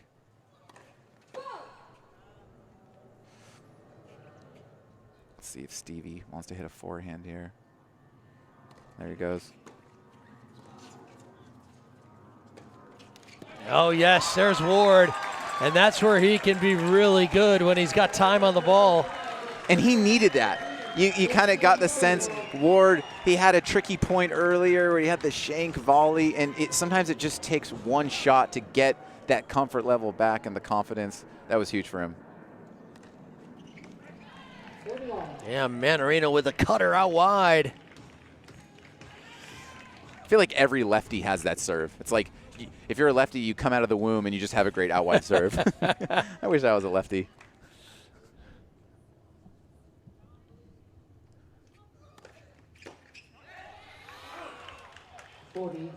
Yep. And there's a little lesson there. When you're behind in the score, use your first serve. A couple of good first serves, and the Freedoms have a chance to go 4-love.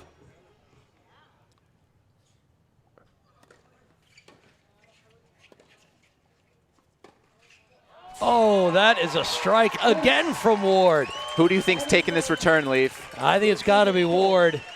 Although, that gives Mannarino the serve out wide. It does, but the good news is that last serve he did put out wide. Ward took care of it very nicely, getting it away from Martin at the net. I'm surprised they're not going with the I formation here, but maybe that's because you want to keep Mannarino out wide so you can open up that wide serve. A first serve down the tee, 4 straight games, and it's 19-18. Wow, what a move by the Freedoms here in the final event of the evening.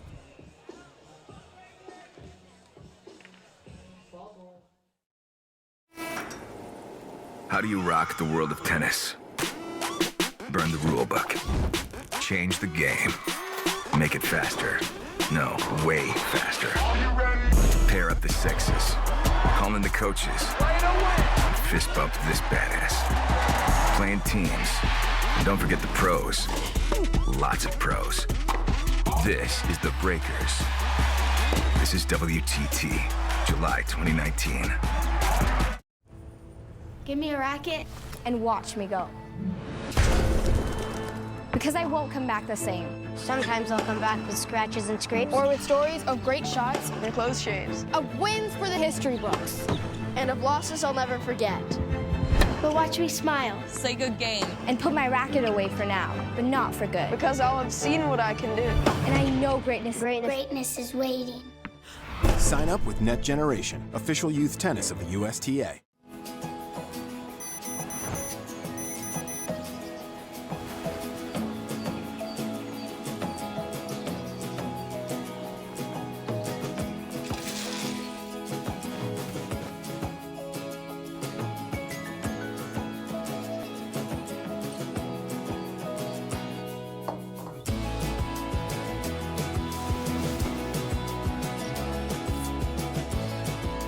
Almost Sport. Back at Breakers Stadium, and the Freedoms have established a strong lead in the final event, and you can see what it's done to the match score. The Breakers hanging on 19-18. Ward to serve for Orange County.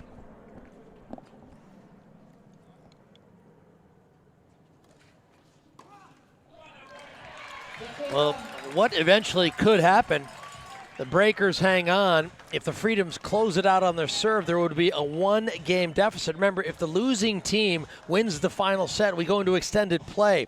The losing team would have to make up that deficit by winning consecutive games until it were tied, and then a super tiebreaker would be played.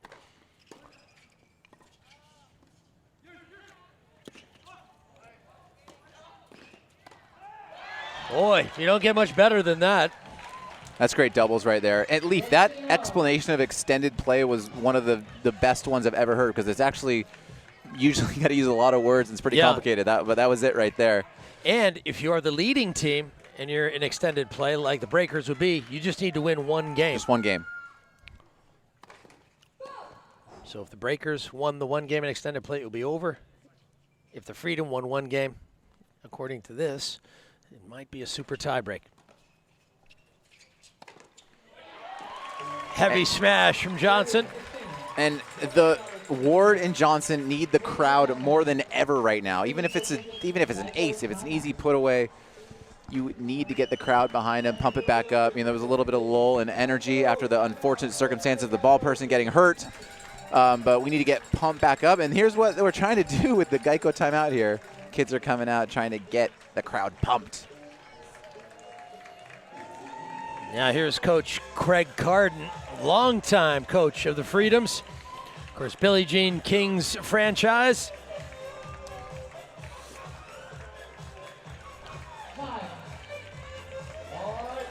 So if the Freedoms were to break serve here, we would go straight to a super tiebreaker. That's 1st to 7, win by 1.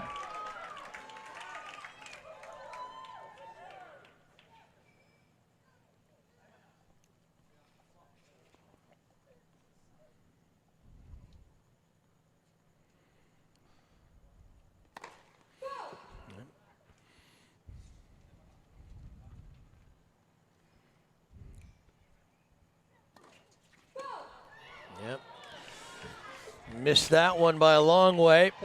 30 all. I'm kind of wondering now, after double fault, if you take a little bit off that first serve, go 75%. Look at that. That's interesting. Well, no, Jeff, you know what's interesting? If Philly breaks right here, it will be 19 games all. Go straight to the super tiebreaker. Straight into a super tiebreak. Yeah. So this is getting very good tonight. Yeah, so last night, Stevie They were the Breakers were up 1 going into the final set, and Stevie lost 5-3. He lost by 2, so that means the match was over because the cumulative score was that the lasers were at 1. But here you go here where Jeff, is she the biggest tennis fan they have in Orange County? Trying to get this crowd going, even as she runs off the court. I told you that's what we need. Come on, big serve here. Let's get the crowd into it. Oh yes. Just what the doctor ordered. And look at Ward. He's getting the crowd fired up. He needs that. You got to build off that. He's a low-key Brit. To get him amped up, that says a lot about World Team Tennis. He's played some big tennis in Southern California. And played for the British Davis Cup team. Yeah, beat Sam Querrey on a clay court at Petco Park. Of course, he was a part of that British Davis Cup championship in 2015. First time they'd won it in 79 years.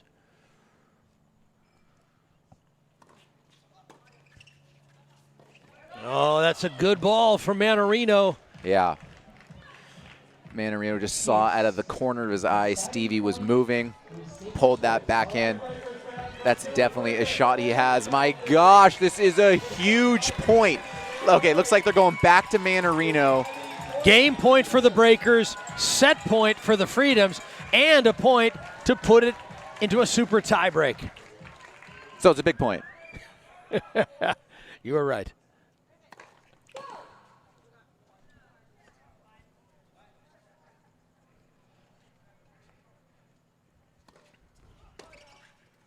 Oh, Mannarino with a brilliant strike. Oh, wow. And the Freedoms take the last set 5-love. So 19 games all. Time for a super tiebreak.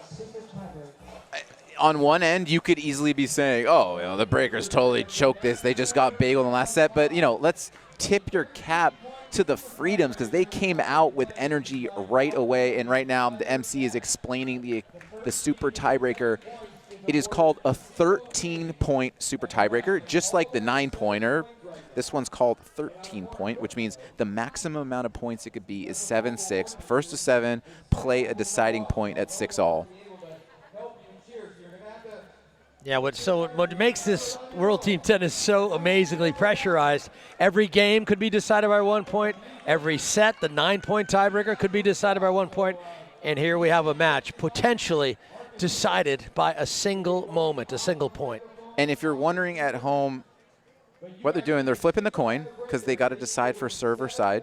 And it's important to note that it's whatever match was in that last set, those people stay on the court. It's not like if you're Leach or your card and you get to choose who you want to go out there. Right. No, it's the same format. Men's doubles stays on out there, and that's why it's so important of who you choose last, because when you choose whatever your last team is, that's who you're saying, if I go to a super breaker, that's who I'm rolling with. And right now, the Breakers are rolling with Ward and Stevie in men's doubles. First to 7, win by 1. It looks like Fabrice Martin is going to start it off with his serve. Wow. One of the more exciting matches of the year. Unbelievable.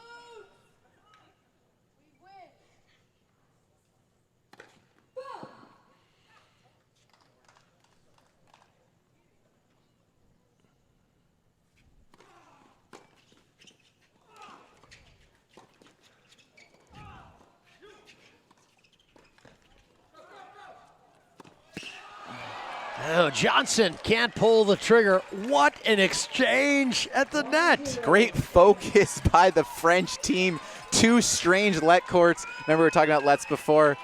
We were saying the crowd gets super excited. That one we're getting a little nervous just because where we're at in the match. My gosh, I can't believe we're at a super breaker, but that's where we are. Got to fight through it if you're the Breakers.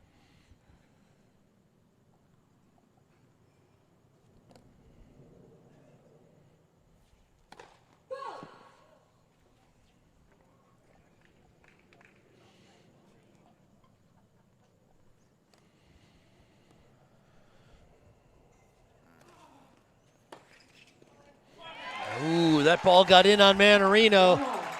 There's the mini break. So the Breakers off to an early good start. And now, just by getting one of those 2 service points. They're talking right now who they want to serve first.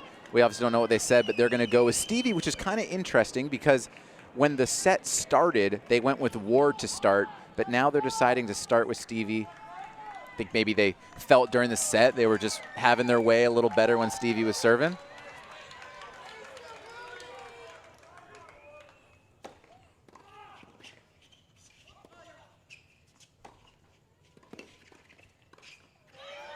Martin in. Boy, he came out of nowhere. So the break advantage restored. Mannarino is having a great time. I've never experienced anything like this. Yeah.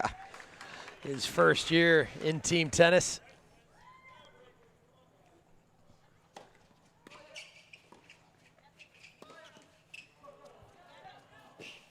Oh, what a shot!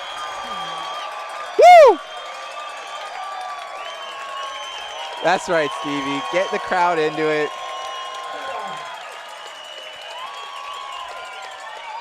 Oh, you have to enjoy that. Wow. You don't see that shot every day. He was running away from the net and the court and hit the ball back in the opposite direction. Like a no look. I didn't even think he was going to get there, to be honest. And to get that angle on it, wow. Shot of the day. Maybe the season. Yeah, seriously, if they come through with this super tiebreaker and they make the playoffs, that is a point they could look back on the season and be like, hey, that turned it around.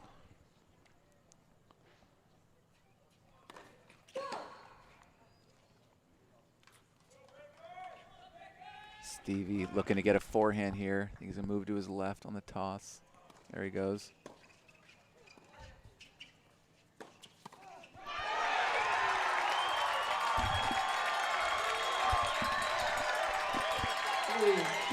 Crowd really getting into it. Stevie having some flashback to his days as USC Trojans. All 4 years he went to USC, his team won the national title. See if he can lead his team to a victory here tonight.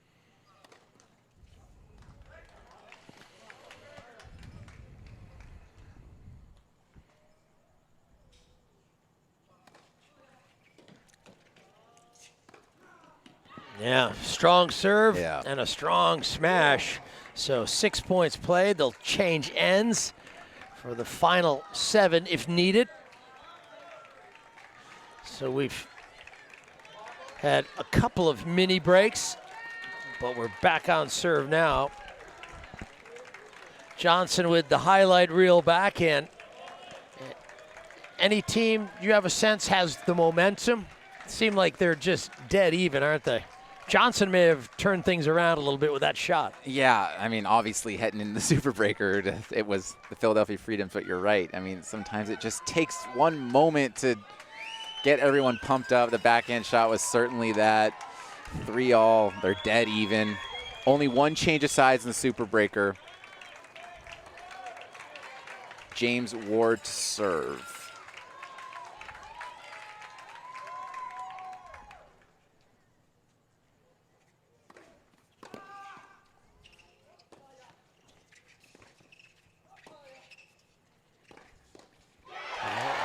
And Ward has played his part here in this breaker. He's come up with some huge forehands. And look at the benches. That's what it's all about. I mean, that's just so, you know, it's like that, you know, in regular tennis, when you hit a good shot, you look at your box, you know, you look at your family, your friends, your coaches.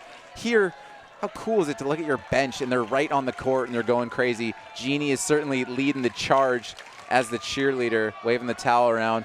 4-3, breakers to serve. Looks like they're going to the I formation.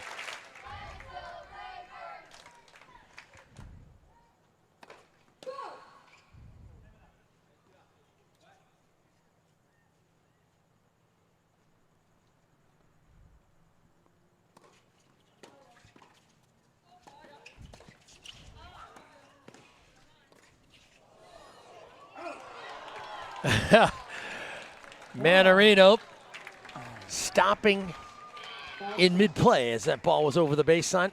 So he's enjoying it.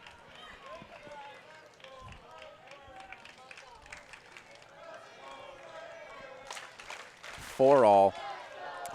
The Freedoms will have 2 service points right here. And then the breakers will have the final 3 on their serve if needed. The big man, Fabrice Martin, with 2 points to serve for all.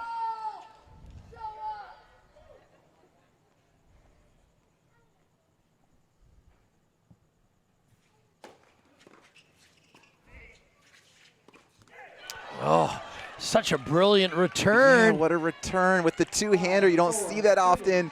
And then that was just, he was just feeling it and taking over, yelling me, and he lined it up, and that's the shot he wanted. Yeah, almost like he went for a little too much. Yeah. Obviously, the adrenaline was coursing through his veins. He might want that one back and thinking I should have gone at Mannarino maybe, the weaker of the volleyer.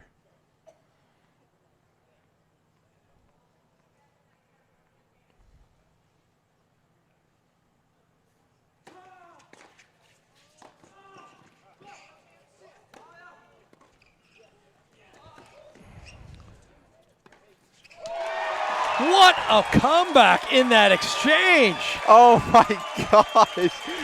That is so doubles right there. You got an overhead, you think you have it. Great defense by Ward. Look at this again. That backhand down the line. I mean, this was the easy shot right here, but that backhand down the line, wow. So 5-all, a maximum of 3 points remaining, and they will all lie on the strings. I mean, Martin got in a good first serve. Oh, there's a lot of good things happening. Both these teams really at the heights of their powers. That's what's so great about it. You can feel it. It's so tense, and the anxiety behind each shot in doubles. It is so great. Here we go, 5-all. Stevie, 3 points on his serve if needed. Obviously, if he wins the next 2 points, they will win 7-5. But in case, wow. Well, essentially, the team that wins 2 points is going to walk home the winner tonight. Yep, and they will all be on Stevie's serve. This is what I love, a Geico timeout. Leach coming out to talk to his guys, Craig Carden. I mean, it's a great point for a timeout, don't you think? Right after all the momentum's with the breakers, the crowd's getting into it. What a great way to kind of shut up the crowd, so to speak, or I guess get the boos is, hey, take a timeout. Let's ice Stevie a little bit. But you got to be feeling good if you're the breakers right now. You're not thinking at all how you gave up the big lead, how you lost 5-love. The point is you have a great opportunity to win it right here.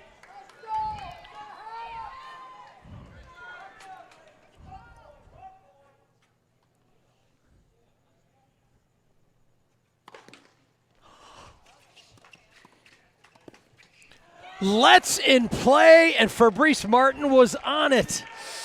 I feel like, whoa, that is clutch. That is clutch. Wow. What can you do? Sometimes you get a good bounce, sometimes you don't. And look at the reaction. Yeah, great reaction, that's right. I mean, it did set up nice for him, but. Match point for the Freedom.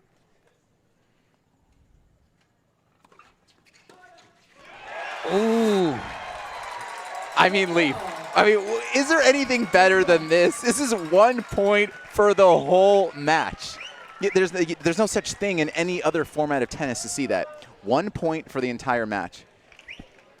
It looks like they need to be reminded of the rules, maybe. Well, they obviously will get to decide which player will return. And right after Mannarino just missed that forehand return to the net, where are you going if you're Stevie? One big serve, that's all he needs. All comes down to this.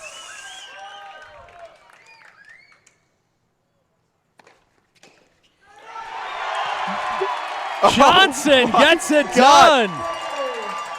The first serve. Can you say relief?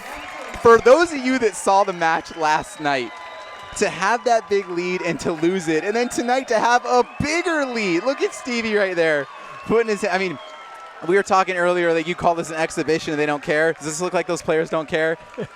Great sportsmanship here from all the players. I mean, you can't deny the fact of how much fun they just had right now. Look at the smile on their faces. Yeah, that was something special. Wow. The super tiebreak decides it, and the breakers 7-6.